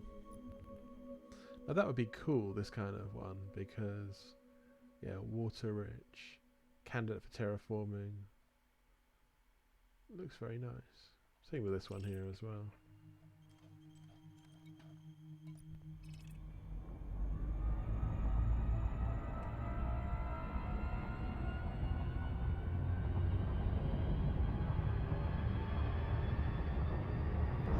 Okay, let's keep rolling.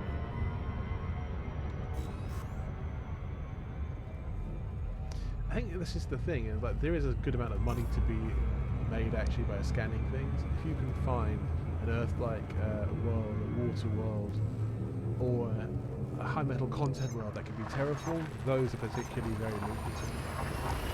Terraformable worlds can get you a few million credits apiece. So yeah, you can definitely get a good income within Elite if you go exploring. It wasn't always the way. Earlier in Elite's history, it was actually not that lucrative. Well, you did it for the fun of it. You can make some money per trip, sure, but it was never, in terms of the time you spent, it was never really well rewarded. But you did it because you liked doing it and it was fun and great, but thankfully that did change.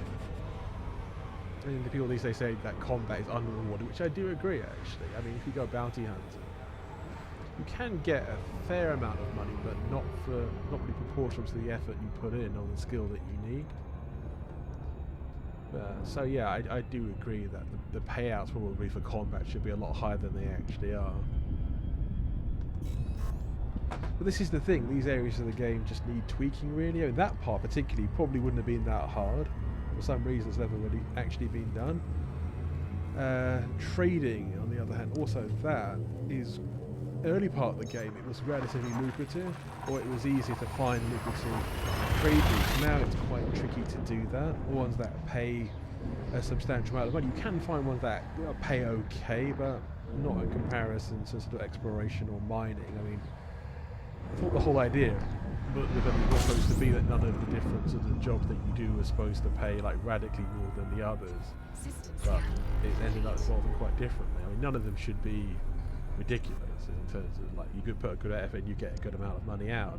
And nothing they're all going to be exactly the same. They won't be, but you know, in proportion is what the term I'm looking for. Ooh, good. One that hasn't been claimed. I think most people would probably agree with that.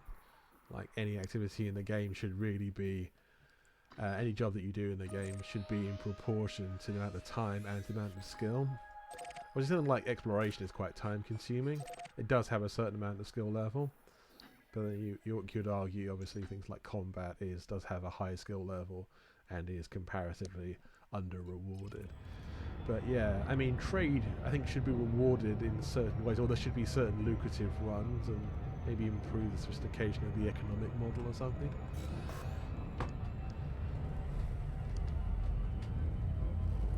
I think I'll also in my future streams have to do some more passenger missions, partly out of necessity actually, not just for the sake of the stream, but because I run a DSSA project carrier. For those of you who are aware of what it is, the DSSA is basically it's a community sort of project that has a bunch of different fleet carriers in all kinds of sectors of the galaxy, on purpose going to spread out so that there's always a station, or because obviously, as you know, a fleet carrier is effectively a mobile station, and they've got these fleet carriers parked at places where there aren't stations in the galaxy, and so that you won't go more than a few thousand light years without finding facilities with a station, but in the form of a fleet carrier. And that was the idea behind the DSSA, and I volunteered my fleet carrier to be one of these. It happens to be stuck in the far northwest corner of the galaxy where very few people ever go, but once in a while you've got an explorer who will go there, repair, refuel, and sell all their data to Universal Cartographics. I'm a bit tired today saying words, right? Maybe it's Christmas and New Year's fatigue, who knows? Post-Christmas and New Year's fatigue. Yeah, very possibly. But yeah.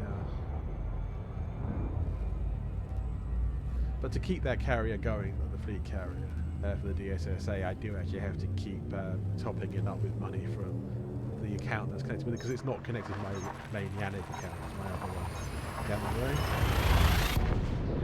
and yeah, it's about, what is it, 25 million a week, so that's about, yeah, about 100 million a month. So what was it, 1.2 billion credits a year, so yeah, I have to keep doing stuff to keep money in that account to keep the carrier functional.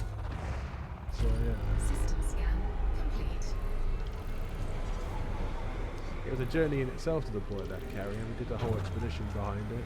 We thought, well, if we're going to go to the far corner of the galaxy with this carrier, we might as well go with some people, make a fun trip out of it. And then that fun trip started, like, okay, instead of just a handful of us going across the galaxy for fun, why didn't we just make an expedition out of this and like explore as we go, as we move the carrier through the galaxy?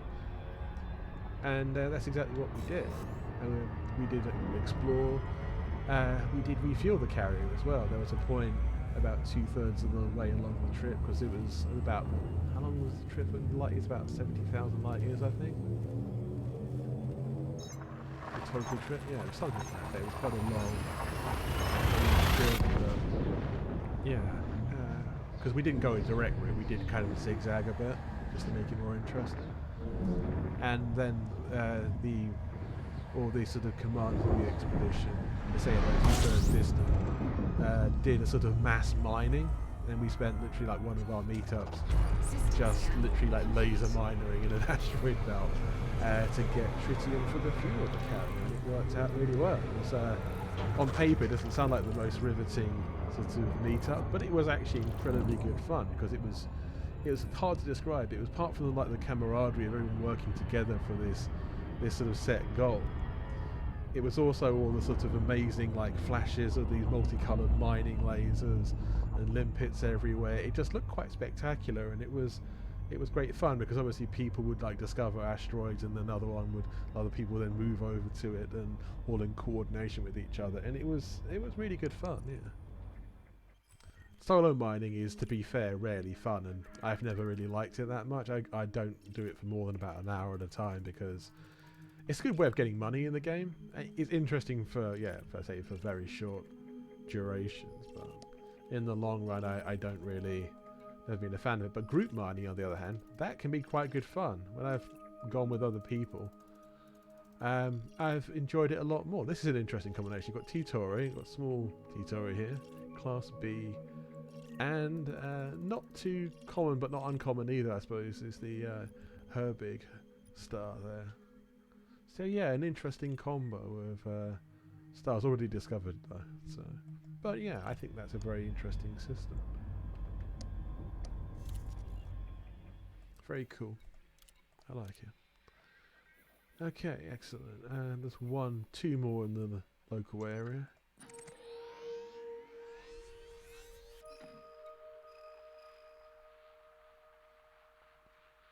So two class O, sorry, and a B and a couple of smaller stars. Okay. Super. Yep, a couple jumps away. But yeah, when the pandemic ends, fingers crossed sooner rather than later, I would genuinely like to meet a lot of you out there in the community again. To say I met a bunch of you at FX17, back in 2017 or something, like a very long time ago now. It was actually 5 years ago now. Doesn't seem that long, but yeah, it's that was great fun, and it would be great. I definitely intended to go to one of the LaveCon, but again, the pandemic made that wasn't going to be a thing. So yeah, it would be awesome. A lot of these major meetups also happen in the UK, and I am open to doing one somewhere else in Europe. Maybe like Amsterdam or Berlin or a major European city, basically. Because obviously this community is worldwide, and there's a lot of players in the world. So it would make sense. I know, obviously, yeah, this would be sort of like a lower key meetup, things like LaveCon or FX17, but it would be nice. I think myself and some of the people I've done expeditions have talked about this before, and like, that sounds like a really good idea. I mean, to be fair, if it wasn't for the pandemic, I probably would have tried to organise one by now. But yeah, it's just not happened because of that.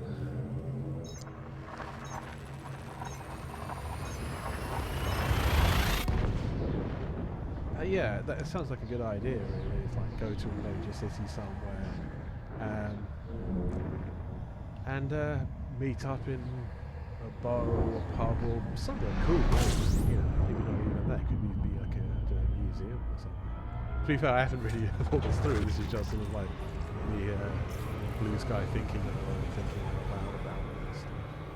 System scan complete.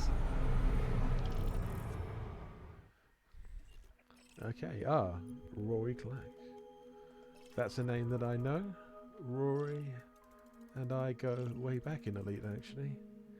Very starred explorer. I think he's actually in one of the top 20 first discoveries in Elite, something like that. Very successful. No, I'm not really surprised to find his name attached to stars here, out in the black. 2 O's and a B. Yeah, that's good. That's good. But yeah, no, Rory I think was with me on Mercury 7 and Minerva Centaurus expeditions. Definitely Mercury 7. I think he also joined, as far as I remember, for Apollo 11 or 15. Could have been both, actually. This is the only downside to actually having been on so many expeditions. You start to sort of kind of blur into each other after one, lose track of like who was on which one and what have you, because there's literally like hundreds of people on each one. Or at least 100 on each one. Like Apollo 11 had 600-ish commanders and 15 had 500 on commanders, so those were massive expeditions. It's impossible to remember everybody's name, but I try to notice as many people as I can, of course.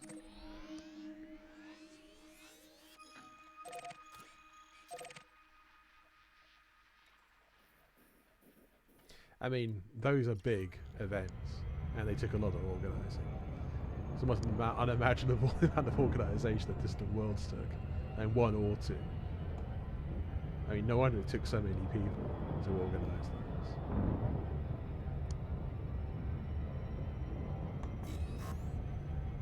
I'm pretty sure the actual staff numbers for Distant Worlds 2 is actually bigger than most actual expeditions.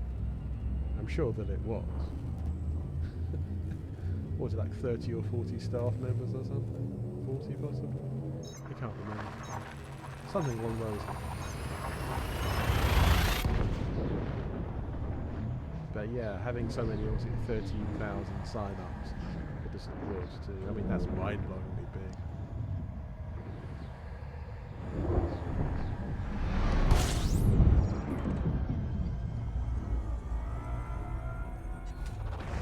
It's a whole other level of organisation and commitment there.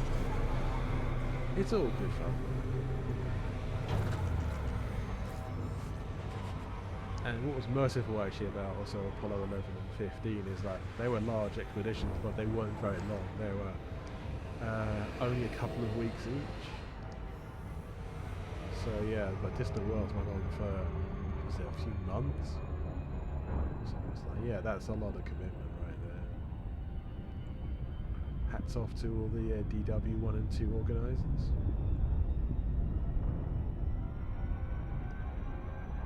I mean, I'm technically involved with DW3 organisers, but that's not a thing right now. So there's not really anything to say on that other than the public statements that have been mentioned. Bit of a shame, really. That's just the way things are these days. As fun as I can in the meantime, though. Right. Okay. Yeah, I've got one more Class O for this evening. After that, what I might actually do is wing my way back to Colonia. It's 1,900 light years away, and to sell my data there via, you know, various possible stars and nebulae on the way. Are there any nebulae in direct flight with Colonia? No, there aren't. There's one off to the side there. There's this one up here. Yeah, where the cursor is. That's a bit out of my way though, so maybe there's a nice planetary nebula on the way. I'll check off this Class O before I do anything else. Don't get ahead of myself too much. But yeah, I mean, I'll definitely be doing more Elite streams in the near future, and a magnitude of other different sort of retro titles. But I think obviously previously those of you who've watched a few of my streams know that I did do Frontier Elite Dangerous, Frontier Elite 2, pardon myself. The second of the Elite games, obviously Elite Dangerous being Elite 4. And that was fun, yeah. Very different game in many ways. But they had planetary landings from the word go, so it was a very different animal. It was fun. I might do the third Elite game, Frontier First Encounters, because I've also got that. That's quite similar to Elite 2, because it was originally supposed to be like a sort of expansion to Elite 2, but ended up being a different game. But again, that's why I say that Odyssey should be a different game, because it's quite different again, so it would make sense. In some ways, history is kind of repeating itself in Odyssey, and where the first encounters developed as well.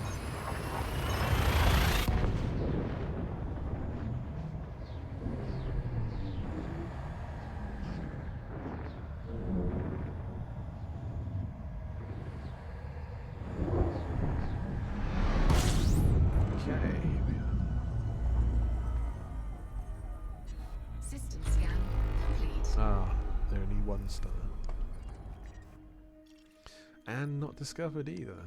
Alright, cool. Excellent. Ah, hello Geo. How's it going? Good to see you. Okay, I'm looking for places to go on my way back to Colonia. See, look at the bright sparks on the map. Bright places on the map, I should say.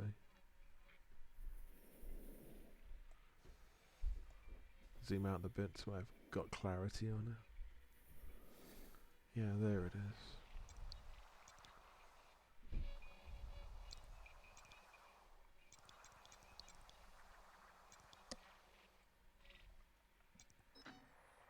It's a black hole. Oh, cool. I think I'll skip that one. Just like a large black hole. Ah, Game of Observation Duty. Don't think I've played that one. Nice. I think I was just talking about all kinds of different games, retro and otherwise. I'd like to do more variety than I do at present. I mean, Elite is sort of my core and like go-to title, and I have done other sort of retro games, but just not as much. Ooh, actually, I found another class O. Yeah, so that's on my way back anyway, so I'll use that as a sort of marker. Yeah, that's nice. So that's a good portion. That's most of the way to Colonia anyway, so I'll use that.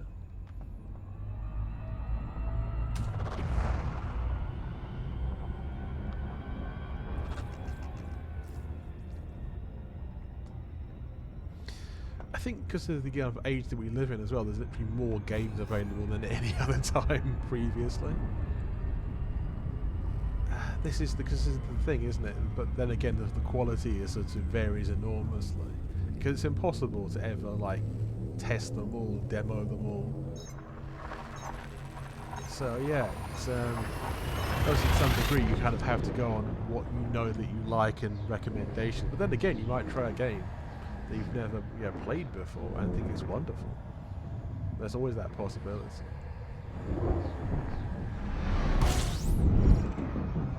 Because obviously over time there are some retro games that become abandoned where because the original copyright is doesn't exist anymore because the company doesn't exist and no one ever bought the rights for it. The company went bankrupt and it's just been abandoned essentially. Those can be quite interesting.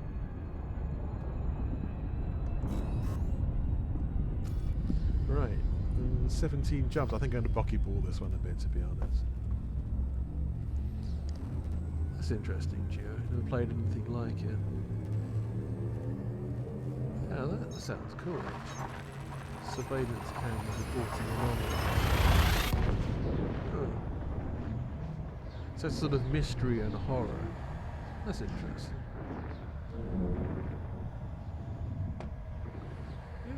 That sounds pretty cool, actually.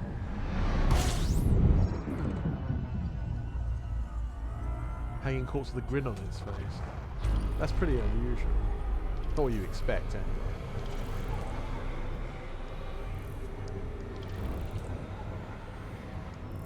Yeah, horror games, if they're done well, can be really good. Obviously, you're looking for like atmospherics as well as just sheer blood and guts and gore. Or like horror aspects to existing like RPGs or FPS games can be quite good sometimes, where it's just like an interesting sort of aspect to it rather than like the core of what you're looking at. Yeah, it's what the anomaly's fast enough you lose. Oh, okay. Yeah, that does seem unusual. It does sound quite cool.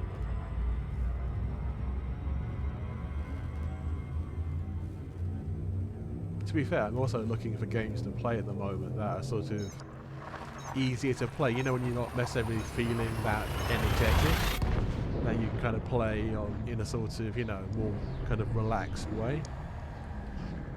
More casual kind of games, really.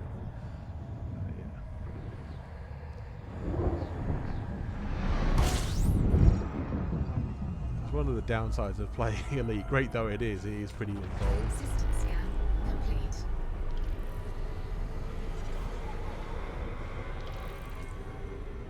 Okay, like anything you do get to play it, you kind of, you get used to it. That's cool. I mean, not always games like a streamable I'm talking about, but, just things for fun, for my own sort of use. That's the thing, if I can find a game that I can stream, comes across well on a stream, that's a bonus. But also, like, games for my own, like, personal interest, really. Or that anyone listening to this is interested in, for that matter.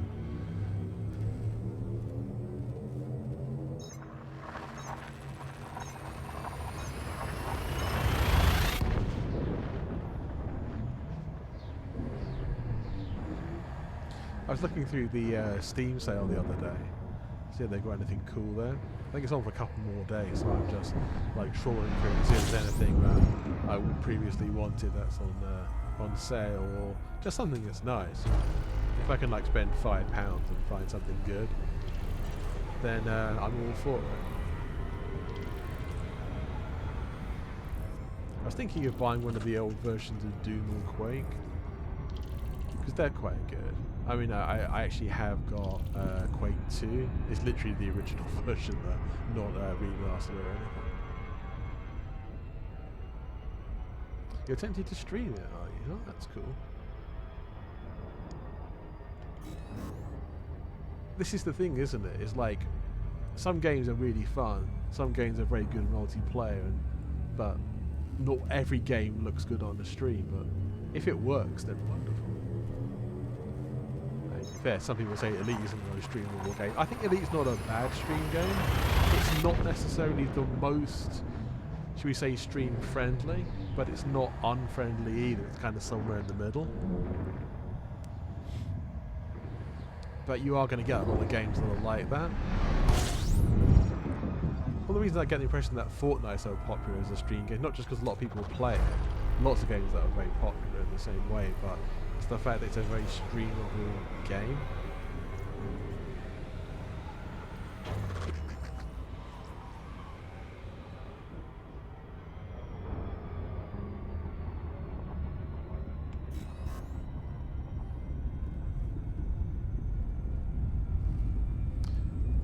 Yeah, I mean, to be fair, I buy a lot of games through Steam anyway. It's like pretty much my go-to. I mean, I have got other things that I look at from time to time, but it's mostly that.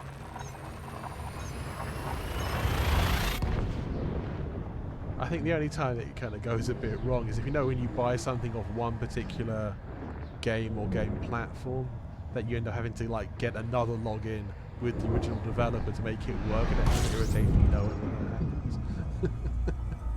It's like, I don't want to have to invent another password and another login name just to play the damn game, you know. Well, that's interesting. We've got Goosebumps.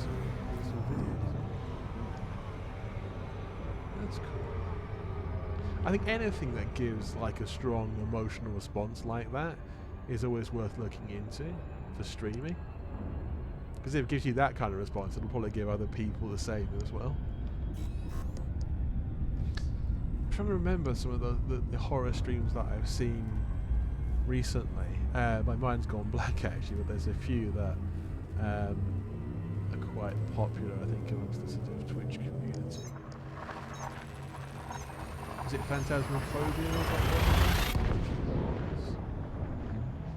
That looked pretty interesting. That's more like a full-on kind of horror game.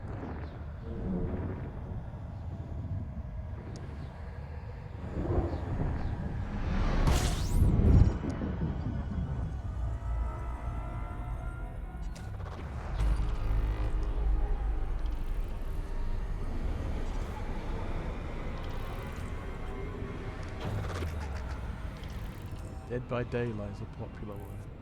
Yeah. Not play that either.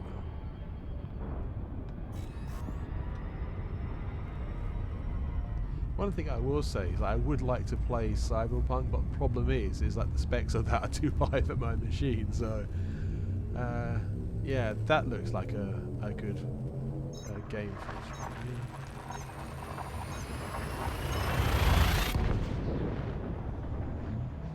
Yeah, I got that impression about Phantasmophobia.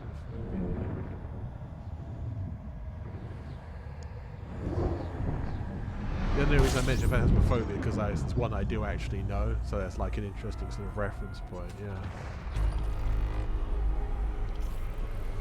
Now there's a few streamers that I follow that play that quite a bit, so yeah.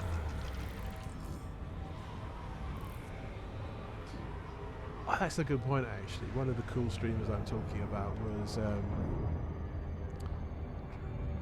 a second.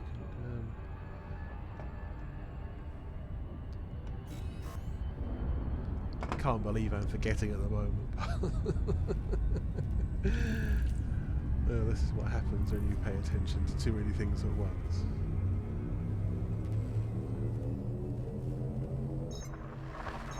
Yeah. Observation Duty does sound genuinely good fun, I will say.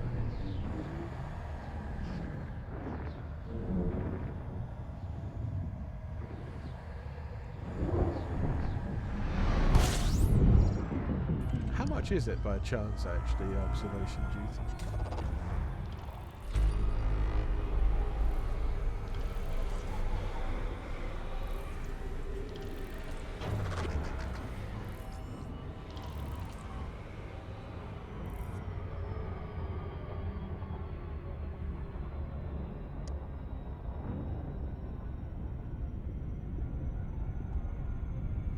Okay, let's keep going.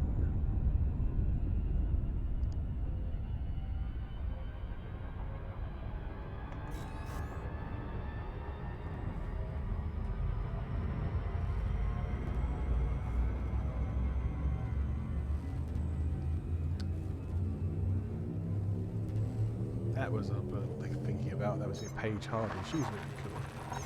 I think she used to be a Frontier community manager, one of the really good ones as well. I mean, she was really, really into Elite Dangerous. This is the thing, she played it, you know, even in her own time. So she was like one of the best, community managers Frontier ever had.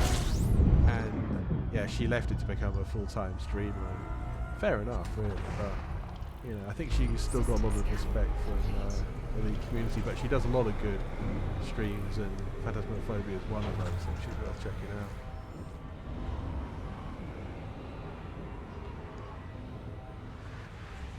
£4 for the new one, that's pretty cheap, huh? Oh yeah, that's not bad at all. When was it made then? What year? The most recent one, I mean.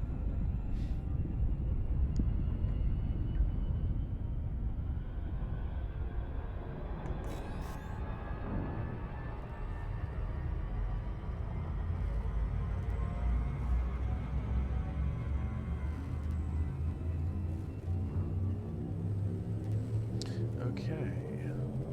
That many jumps left. Before we get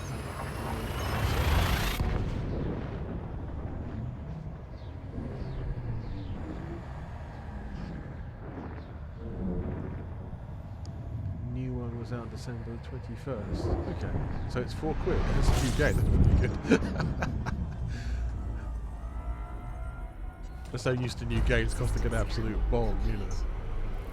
Not always, but frequently.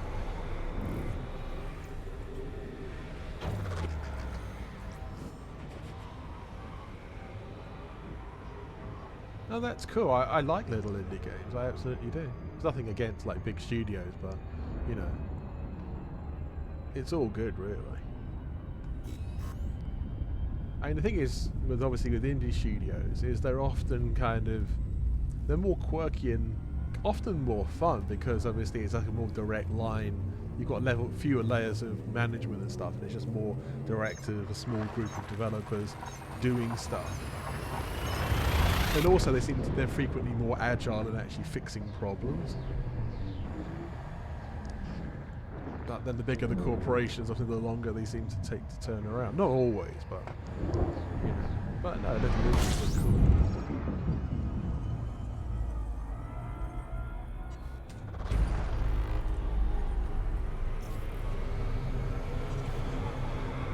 I remember something quite remarkable actually that for indies.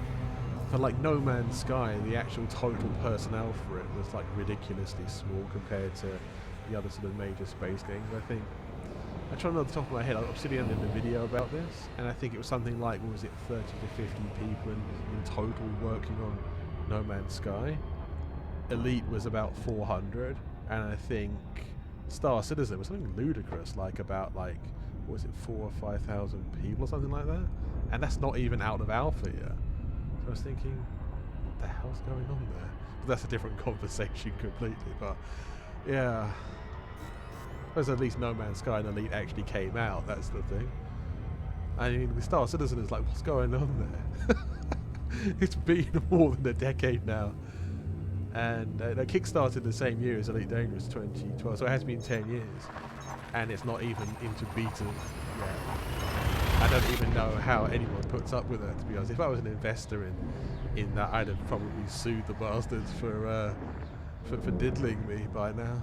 I don't think I've got that level of patience. It's like you could have built an actual space program in 10 years, you know. Yeah, you're right, it's good for jobs. If you're working on the project and you've got good funding for the future, fair enough. But I don't understand how they could spend that much money with that many people for this length of time and achieve so little. You know, I know it's still like a different game to Elite, and there's a lot more about detail, about like amazing detail on these worlds. But even so, it's just like seriously. I know there's some people out there who probably love Star Citizen and think that it's wonderful. I mean, I do know a few myself, but you know, every now and then I sort of see the updates videos of various YouTubers, and yeah, I mean, doesn't look bad, but you know, I've always said about Star Citizen is like I'll look into it more seriously when it actually is at least in beta, if not the full game. And until then, I don't really want to like jump in the deep end with something that is really only a glorified tech demo at the moment. But that's a whole different kettle of fish. The opposite of indie, that one. It's a big corporation.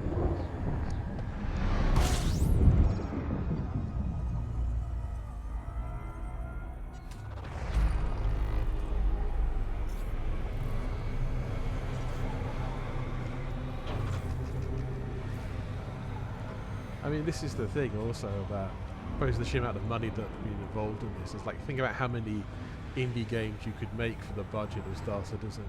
Probably 100 or more, I would have thought. You could have made several elites over, that time, etc., etc.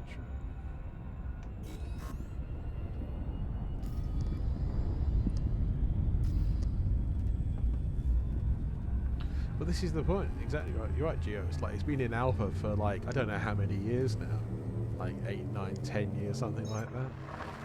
But if something's got to be quite wrong if something's still an alpha test stage after this many years. Yeah. I mean, if it comes out eventually and it's good, then wonderful.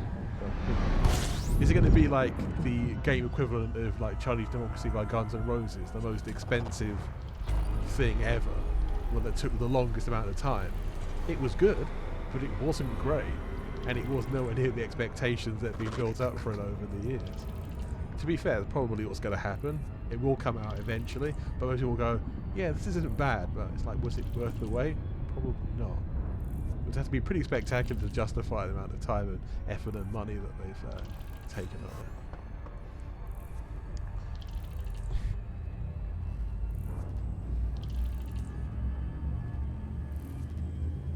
It's almost comical in a way.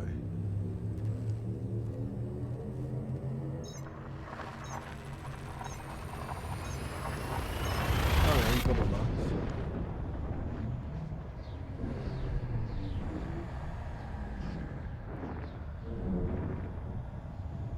I think that's also what's great about the sort of era that we live in, that you can just download stuff straight from, as long as you've got a good enough internet connection.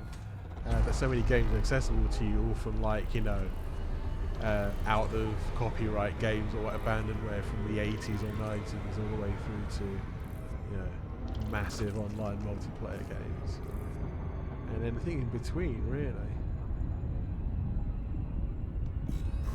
Oh, Duke Nukem one. Oh, that was funny as well. Yeah, that's true.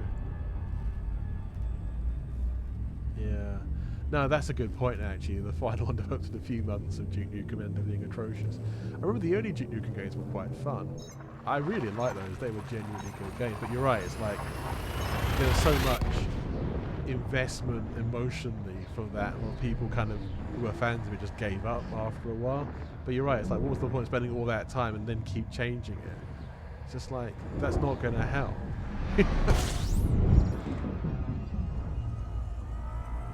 Because changing it costs money as well. You thought at a certain point, well, we've gone down this road far enough, why don't we just finish it off? And yeah, I don't get it sometimes.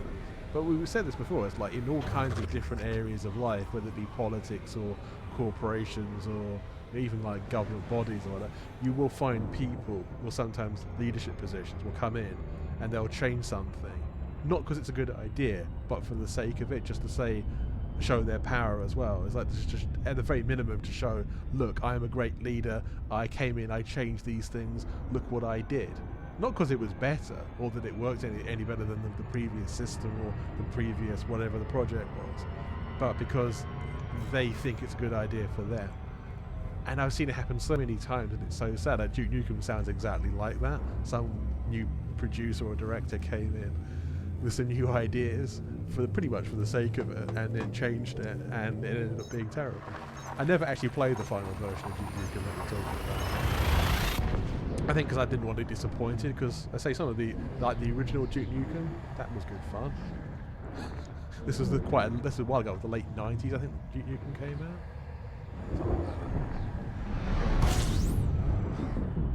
But yeah, great disasters of gaming history.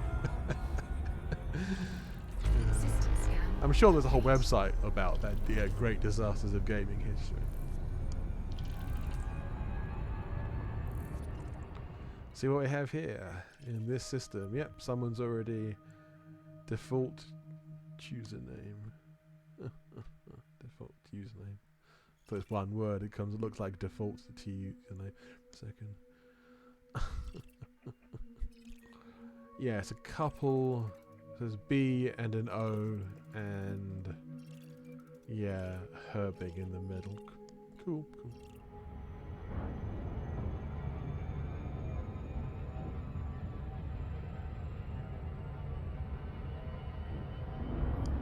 Yeah, so the thing with, especially with FPS games, you have to have good graphics and good animation. If the frame rate isn't any good, then you're kind of screwed.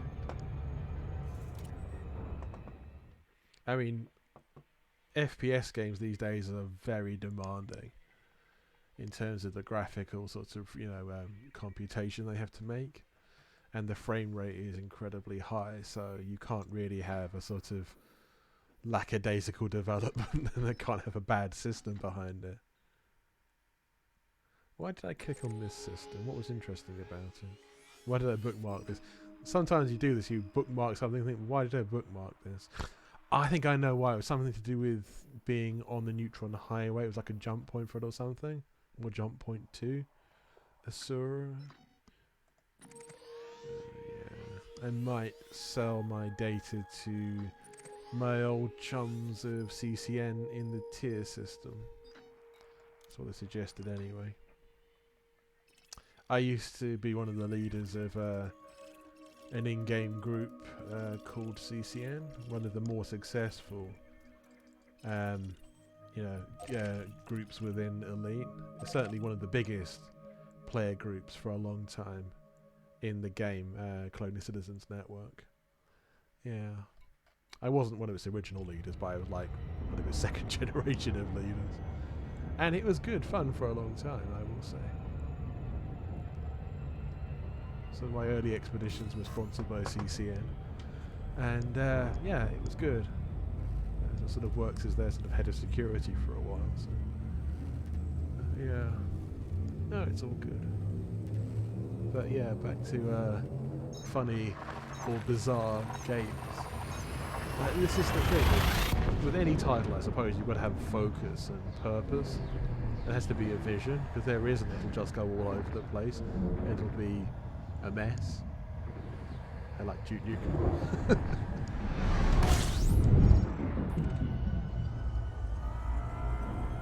It's very easy to make a game that's a mess as well, that's the thing. It's not an easy industry to work in at all. I know you used to work in it, Geo. And there's a few people I know in Elite who are still developers. Not all of them are game developers, some of them are, but software development either way, there's a certain amount of overlap in the skills, isn't there, for both. But this is what's interesting, when you get people who are part of the game community, but also developers as well.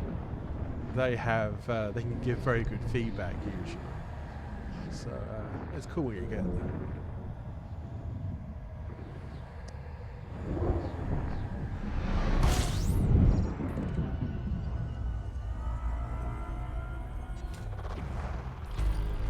Yeah, I'm thinking of actually getting some of the nicer sort of FPS games.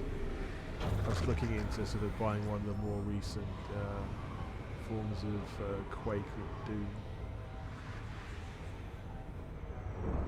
Just for fun.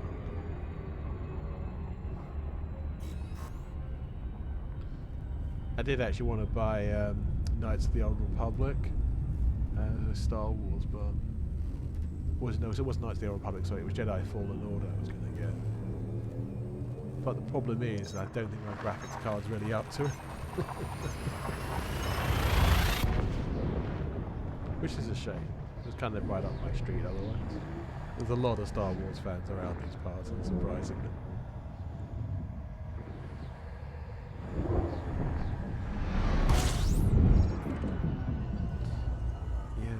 Okay, how many jumps to tier do I have? Only 9. That's cool. That's cool.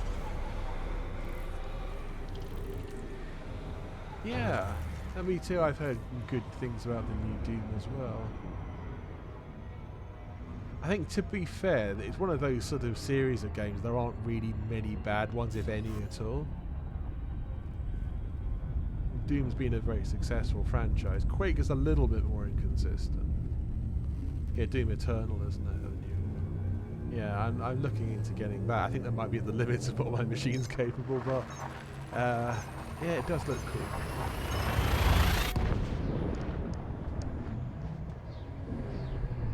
I actually played, funnily enough, I played Quake 2 quite recently. The actual original version, not the remaster. Yeah. Wait, is there a remaster of Quake 2? I can't remember. Maybe there is. Quake 1 I think got a remaster. Quake 2 did. But it's nuts. It's more sci-fi than medieval.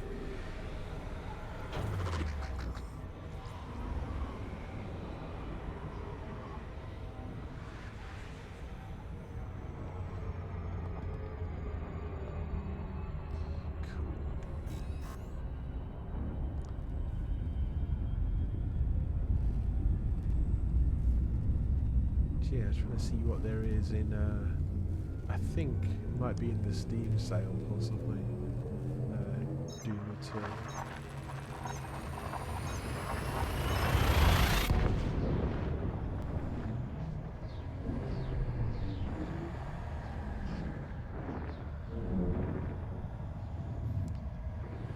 I think it's got to the point in terms of complexity for a lot of games sort of like that, and so many others that you can buy of all kinds of genres, that you almost have to like spend a period of time almost training yourself up for it. So it's like some games is almost like another job on top of your existing one to actually get good at them. A lot of games are kind of easy to play but very hard to get any level of mastery.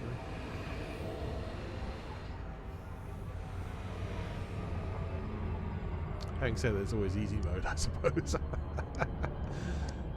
That's what easy mode is for. Except for in here in Elite, it doesn't have an easy mode. There's various assists you can use, that is true, but it's not really an easy mode per se. I think once I actually get back to Colonia, I will sell my data and then probably wrap the stream up, so I'll be 2.5 hours. 3 hours by that point. Yeah. It's good then, it's good. I've not got a huge amount of data to sell or anything, it just be nice. It also helps out the player faction CCN. Even though I say I'm not with them anymore, I'm still on good terms, so I do actually drop off data, because obviously it boosts their BGS, background simulation.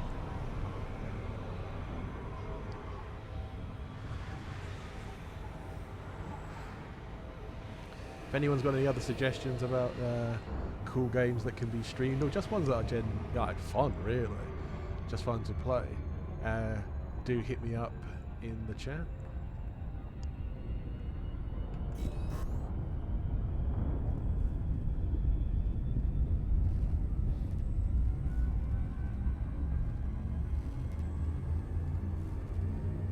You can see in the distance we're in the middle of the screen now and the Clonie Nebula is coming to sight. It's the purple one and it gets closer and closer. Every jump. It's one of the more beautiful nebulae in the game. Well, it's purple, so it's cool by default.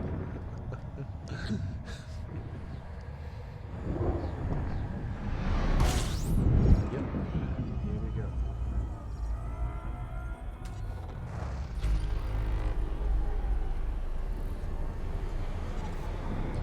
Many jumps down.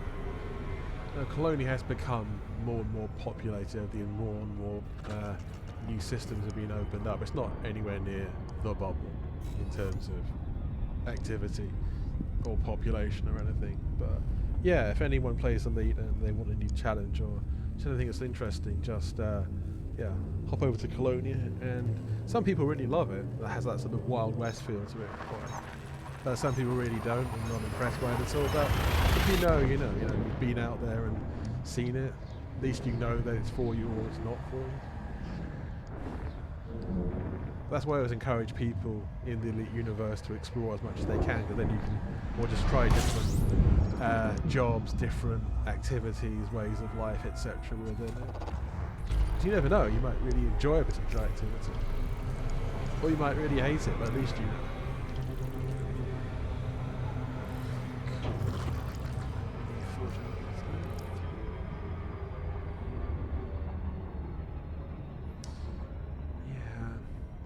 Thinking about getting Doom Eternal.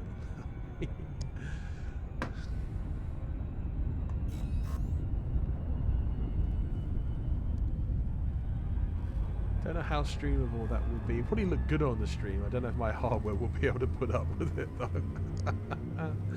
This is always the thing about if you're trying to stream anything. It's just like, there's one thing to like a title, but then you think to yourself, does it look good on the stream? Can you really, talk about it? Yeah, is it possible to play it at all? Because the thing is with obviously streaming is like you've got to be fairly good at the game to stream it in the first place, otherwise you're spending too much attention trying to play the damn game and not actually chatting to people. So that's why not every game is streamable.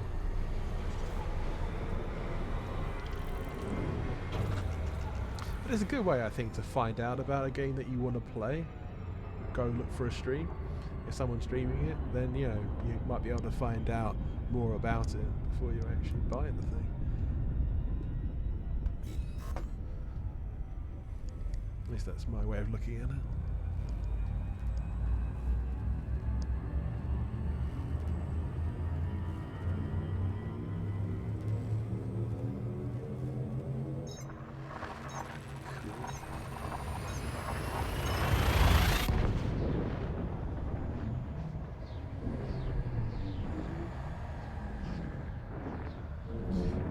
Two or three jumps away from the nebula now.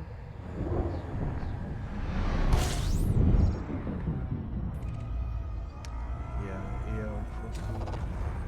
That's the sector that Clone was in. I think we're getting to the area now that we're going to start getting planets that are already tagged by other people. Having said that, you don't have to go far away from Colonia to find places that aren't tagged. Yeah. We are definitely in a zone where stuff is tagged now. So yeah, you can tell we're pretty close. Cool. Let's crack on. Jumps left.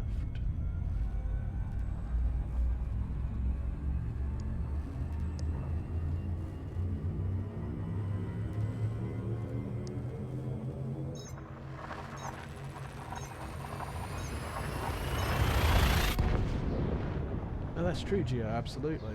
That's exactly it. It is often a great way of finding out about a game to watch a stream. Because obviously apart from the streamer, you get people in the chat talking about it as well. Yeah, you can learn a surprising amount about a game by seeing someone who's like competent at playing it, streaming it. Obviously the demo is usually available for a lot of games anyway.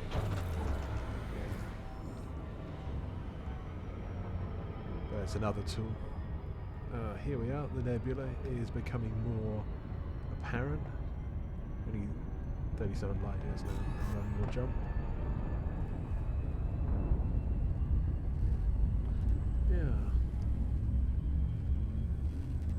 not all the games I actually like or want to buy are actually streamed by other people. Especially some of the retro games that I've got aren't really streamed by anyone at all, or if they are, there was like one stream like 2 years ago or something that there's not really any sort of record of it. I mean, you might find it on YouTube if someone's copied their voiceover, which I try to do myself. Some people, say that you shouldn't do that, but I don't see why not, unless you're streaming it really, really badly and it really was a shocker. Other than that, you probably should just, let it breathe and let it out into the world, I think. I mean, you don't have to, but it's best to have a policy and stick with it. Like, most of the time I'll put my my streams, my VODs online, so, on YouTube afterwards. I haven't done it for about a month or so, but I'll probably do it quite soon with this and a few others.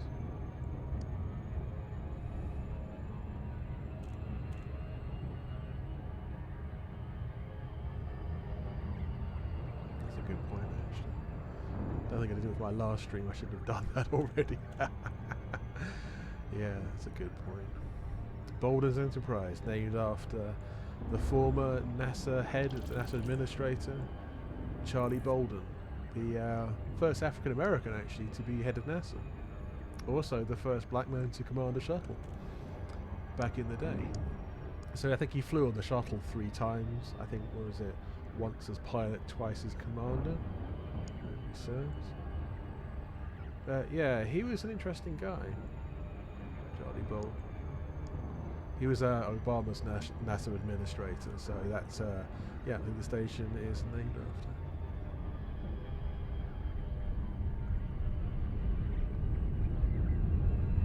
The world as it goes by.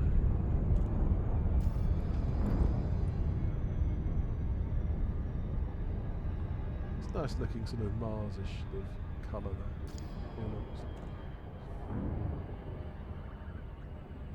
Yeah, look into the background. I'll go external for a second. You can see the sort of purplish, bluey kind of colour of the Colonial Nebula. I'll manoeuvre around a bit just to show you. It's one of the more beautiful areas of space, definitely.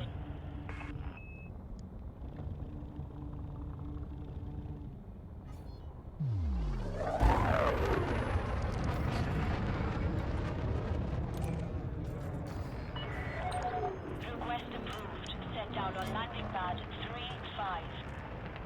Automated docking approved. Bolden's Enterprise colonial citizens. It's always quite funny because obviously the NPCs, even if they technically, the game's supposed to work for, in this case, CCN, it's like they don't actually obviously know that whether you're part of the organisation or not. It's like, why are you shooting at me? I'm your boss, you imbeciles. At least I used to be anyway. I think technically speaking in the CCN hierarchy, I'm not actually a member, but I'm a VIP, because I used to be one of the leaders. So yeah, so you aren't treating me like a VIP. It's like you're shooting at me, but not actually shooting. It's just funny. You feeling it? Contact. Dispatching ground crew. And here we are. Yes, Bolden's Enterprise. Yeah, selling your data or completing missions for a certain faction will bolster their faction in the background simulation, the so-called BGS. Background simulation is just running all the time, and it describes the state and the relative success of different factions, whether they're computer factions or NPC factions or player-based factions. It varies. Like in the Colonial Nebula, there are a lot of player-based ones, and there are some NPC ones, but they're the minority. And this page I can sell for 4 million credits.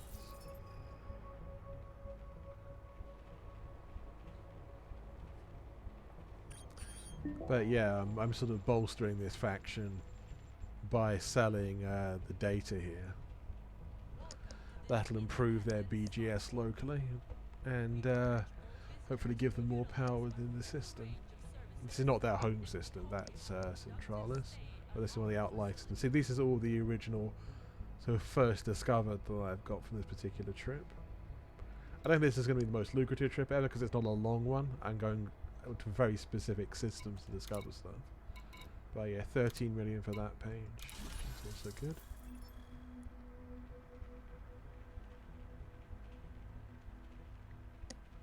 It's taken a while to process it. Yeah, I am following accolades, first discoveries. Cool.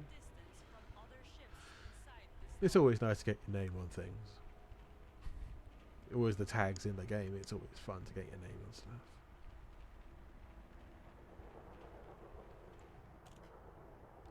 Yeah, I got a bonus for first discoveries. Cool.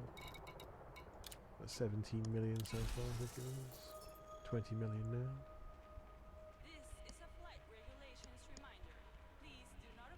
Some people come back from these really long exploration trips. They've sometimes got like 500 million or like 1 billion credits in data. It takes a long time to sell that stuff. And they sell it to multiple factions as well. Thing is, there is actually a limit to the amount you can actually boost an individual faction anyway. 21 million now. Yeah, there is a limit how much you can boost a faction within a certain period of time. Like if you sold 1 billion in data, it wouldn't proportionally boost the faction any more than selling, I can't think, let's say 100 million data would. So there are limits to it. Yeah, curious of what's going on here. What level of sophistication has the station got?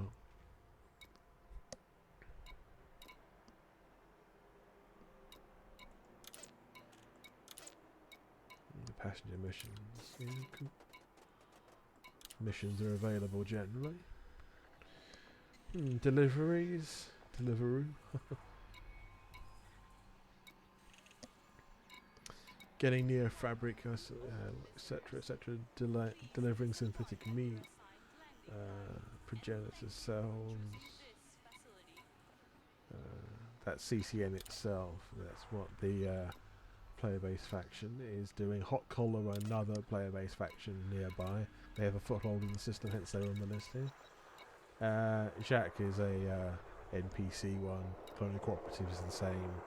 This is Atlantic Council. Tier Technology Services, again NPC. Mobius Colonial Republic Navy, that's another player-based faction. So there's 3 player-based factions in this particular system. But yeah, so I think the Colonial Citizens Network control about 3 different systems that I remember. It definitely does control here at Tier and Centralis, their home system. I think with the player-based faction, you can't get thrown out of your own home system. Everywhere else, you could be technically pushed out by a war, a BGS war, that is. So yeah, it's interesting. But yeah, I think we've come to quite a good position to start winding down in the next 5 or so minutes. I would definitely like to be able to raid somebody else. If I can actually get the damn software to obey me for once. If I can do that, it'll be wonderful. But yeah, in the meantime, actually I'm going to have a quick look at outfitting and ships to see what ships I've got stored nearby. If anything, I don't think I have any stored nearby. I'm just not 100% sure either way.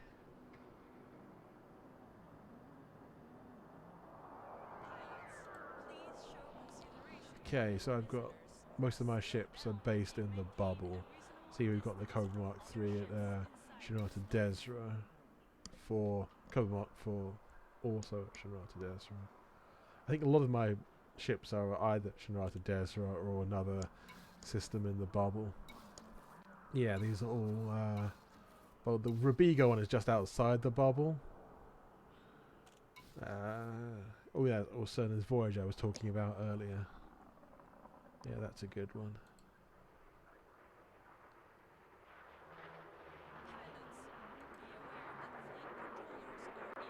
Yeah, see, there's always a possibility of actually getting these transferred. Obviously, it takes a while. See, some of them are quite expensive to transfer. Obviously, the more expensive the ship, the more expensive they are to transfer. That Orca, I'm not transferring it for 189 million. It's just not worth it. It's only a bit less than the Anaconda, which is a big ship. But it's the relative value. I mean, that Orca is stuffed to the nines with high tech and basically engineered systems. I'll click on it just to give an indication. It moves really fast. The idea was if anyone tries to ever assassinate me, I'll be able to outrun them.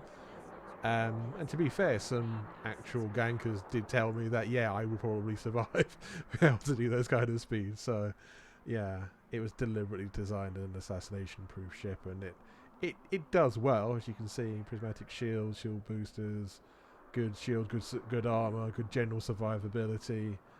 Yeah, everything basically is as engineered as it possibly can be. That's why it's because the transfer cost is based upon not the size of the ship but the value of the ship.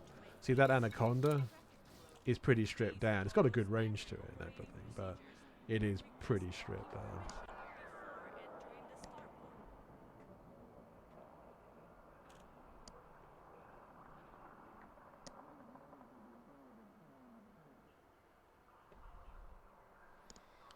Yeah, it's pretty cool though. Okay. Yeah, the Scorpio is named after the Blake 7 ship in the last series particularly. That was cool, the Scorpio. It doesn't look that similar. It looks a little bit, I suppose, but it's more of a homage than anything else. Yeah, but I've got a few other good ships wandering through. That's quite cheap to transfer in comparison because it's just the Aspen Explorer is very good value, really, as an exploration ship. Polar Apogee, my original long-distance explorer ship. That one was with me on most of my early long-distance trips, including some of most of my early discoveries happened to that one. I did the Mercury 7 expedition I did in that one as well. So yeah, that was worthwhile. Yeah, it's a good ship, but I don't want to waste it. So I've basically got it like, you know, in mothballs at, is it Shinrata Desert? Yeah, it is at Shinrata Desert. So it's all good, really.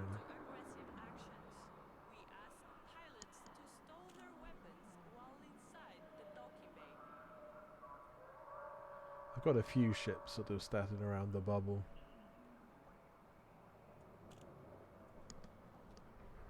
And that being one of them. I do have also, it's not actually my original exploration ship, but it is basically configured in the same way. If I can, there is it, Hauler Crux, yeah, after the Constellation. Now this actually has slightly more range than the ship that it's sort of in tribute to, but yeah, my first exploration ship was basically this. A hauler with he actually had 18 light years rather than 20 light year range. So yeah, it was basic to say the least. It actually had even less equipment than this does. I think it had like a basic discovery scanner. I don't think you can get the basic discovery scanner anymore.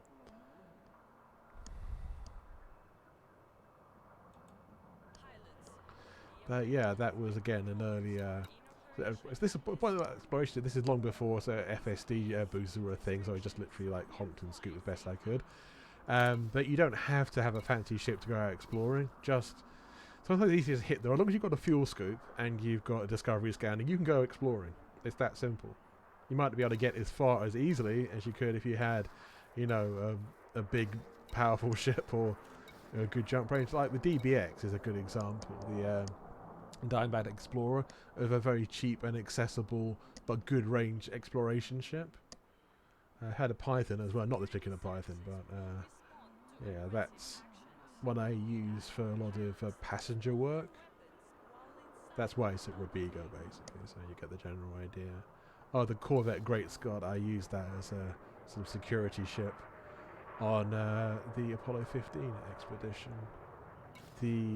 This Eagle, the other Imperial Eagle, is the souped-up racing ship I was talking about earlier on. That's fun. It's quite hard to control in some ways, because it's like ridiculously. The thrusters are probably almost too powerful and too sensitive for the ship. So yeah, it's like too easy to maneuver. It's great in a straight line, but safer than the Starfighter anyway, as in like the real world, aircraft, the Lockheed Starfighter, which was great in a straight line, but a death trap if you try to fly it at low level or maneuver it really. Yeah, strange ships indeed. They've got a laugh. It's nice though. I mean, I would always encourage people to try different ships, try engineering, because even if you only get access to very basic level engineers, you can still do a lot of modifications to your ship that will transform it in terms of its capabilities. Even like grade 1 engineering for all kinds of modules will open up a whole vista of possibilities, and you can get some pretty good ranges out of ships if you only modify the FSD, for example, to a fairly small degree. It is very, very interesting, and engineering in itself is a whole extra level.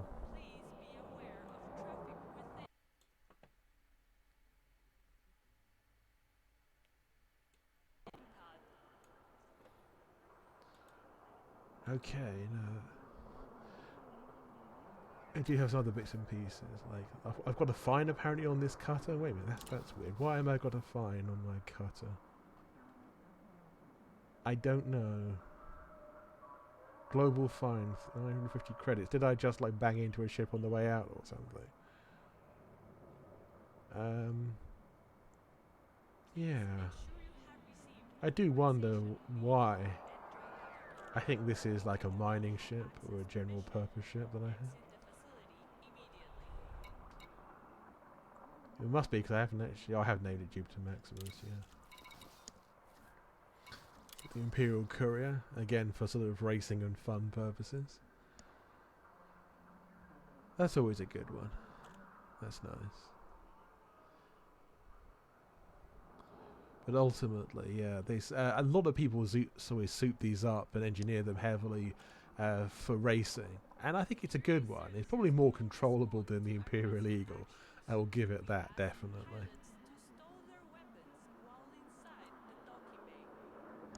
Yeah, again, I'd like to do more racing, actually. I do know Alec Turner, and he's the guy for Elite Racing. I should really talk to him more than I actually do about these things. I remember saying that I did a live radio interview with me and him, sort of talking about the various aspects of our bits of the community, him for racers and me for explorers, and like what had happened in the aftermath of release of the Odyssey DLC,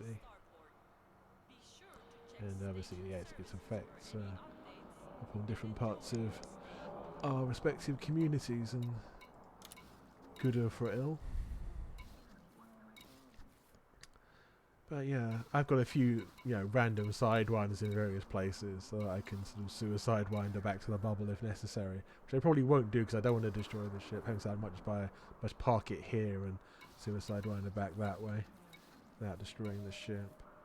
That would make a lot of sense, actually. Because I've done my hunting for the thing. That makes a lot of sense. This Cobra Mark IV I do have a soft spot for.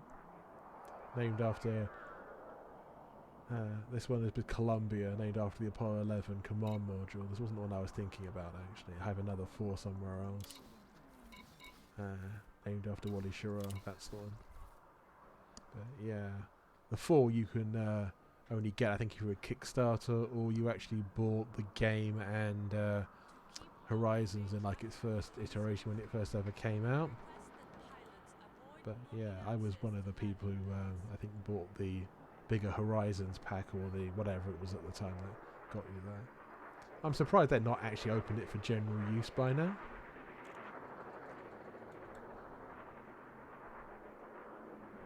Just genuinely surprised me. But it's a good ship, though. It's much better than a lot of people would give it credit for.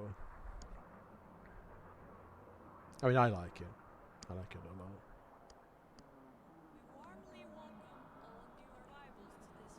a lot. It's a good all-round. It's quite a good fuel rat ship as well. A lot of people maybe don't realise that, but it is actually quite useful. I mean, yeah, it isn't as agile and as fast as the Mark III, but it's still a good all-round ship, and it's not expensive.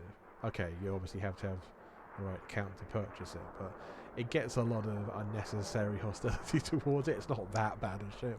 One of those ships, I think some ships benefit more from engineering than others, and that's definitely one of those. It benefits a lot from engineering. I don't think maybe there was much thought went into it as some other ships. Theirs was it's like a bonus ship anyway, but it does actually, for whatever reason, respond even more to engineering than most ships. I don't know if that's a good thing or not, but it's just the reality of it.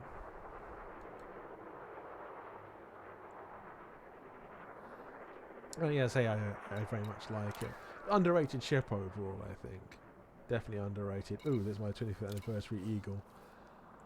Yeah, the whole point of this was to celebrate the 25th anniversary of Elite, I think it was. No, it wasn't Elite, it was actually Frontier itself, I think, 25th anniversary. I'm sorry, I correct myself there. Yeah. That was the reason, that was it. I took a picture of the Eagle over Ross 154 where you start in Elite 2 as a sort of my sort of own tribute to, you know, elites of old and what have you. And then, funnily enough, actually David Braben liked that one on Twitter, so I was quite pleased about that. So, you know, it was a good shot. I probably should put it in the stream at some point. But it's all good though. It's all good. Right, let me see now. If we can find someone to raid, that would be a wonderful thing. Who shall we raid? Okay, who's live at the moment? Okay, Darth Vapes, he's cool. Brother Sabithius, yep. Another sort of exploration friend of mine. Oh, hello, it's Colo. Let's pick Colo today, I think. I might do Brother Sabithius next time. But they're all good. They're all good channels, all worthy of attention and love.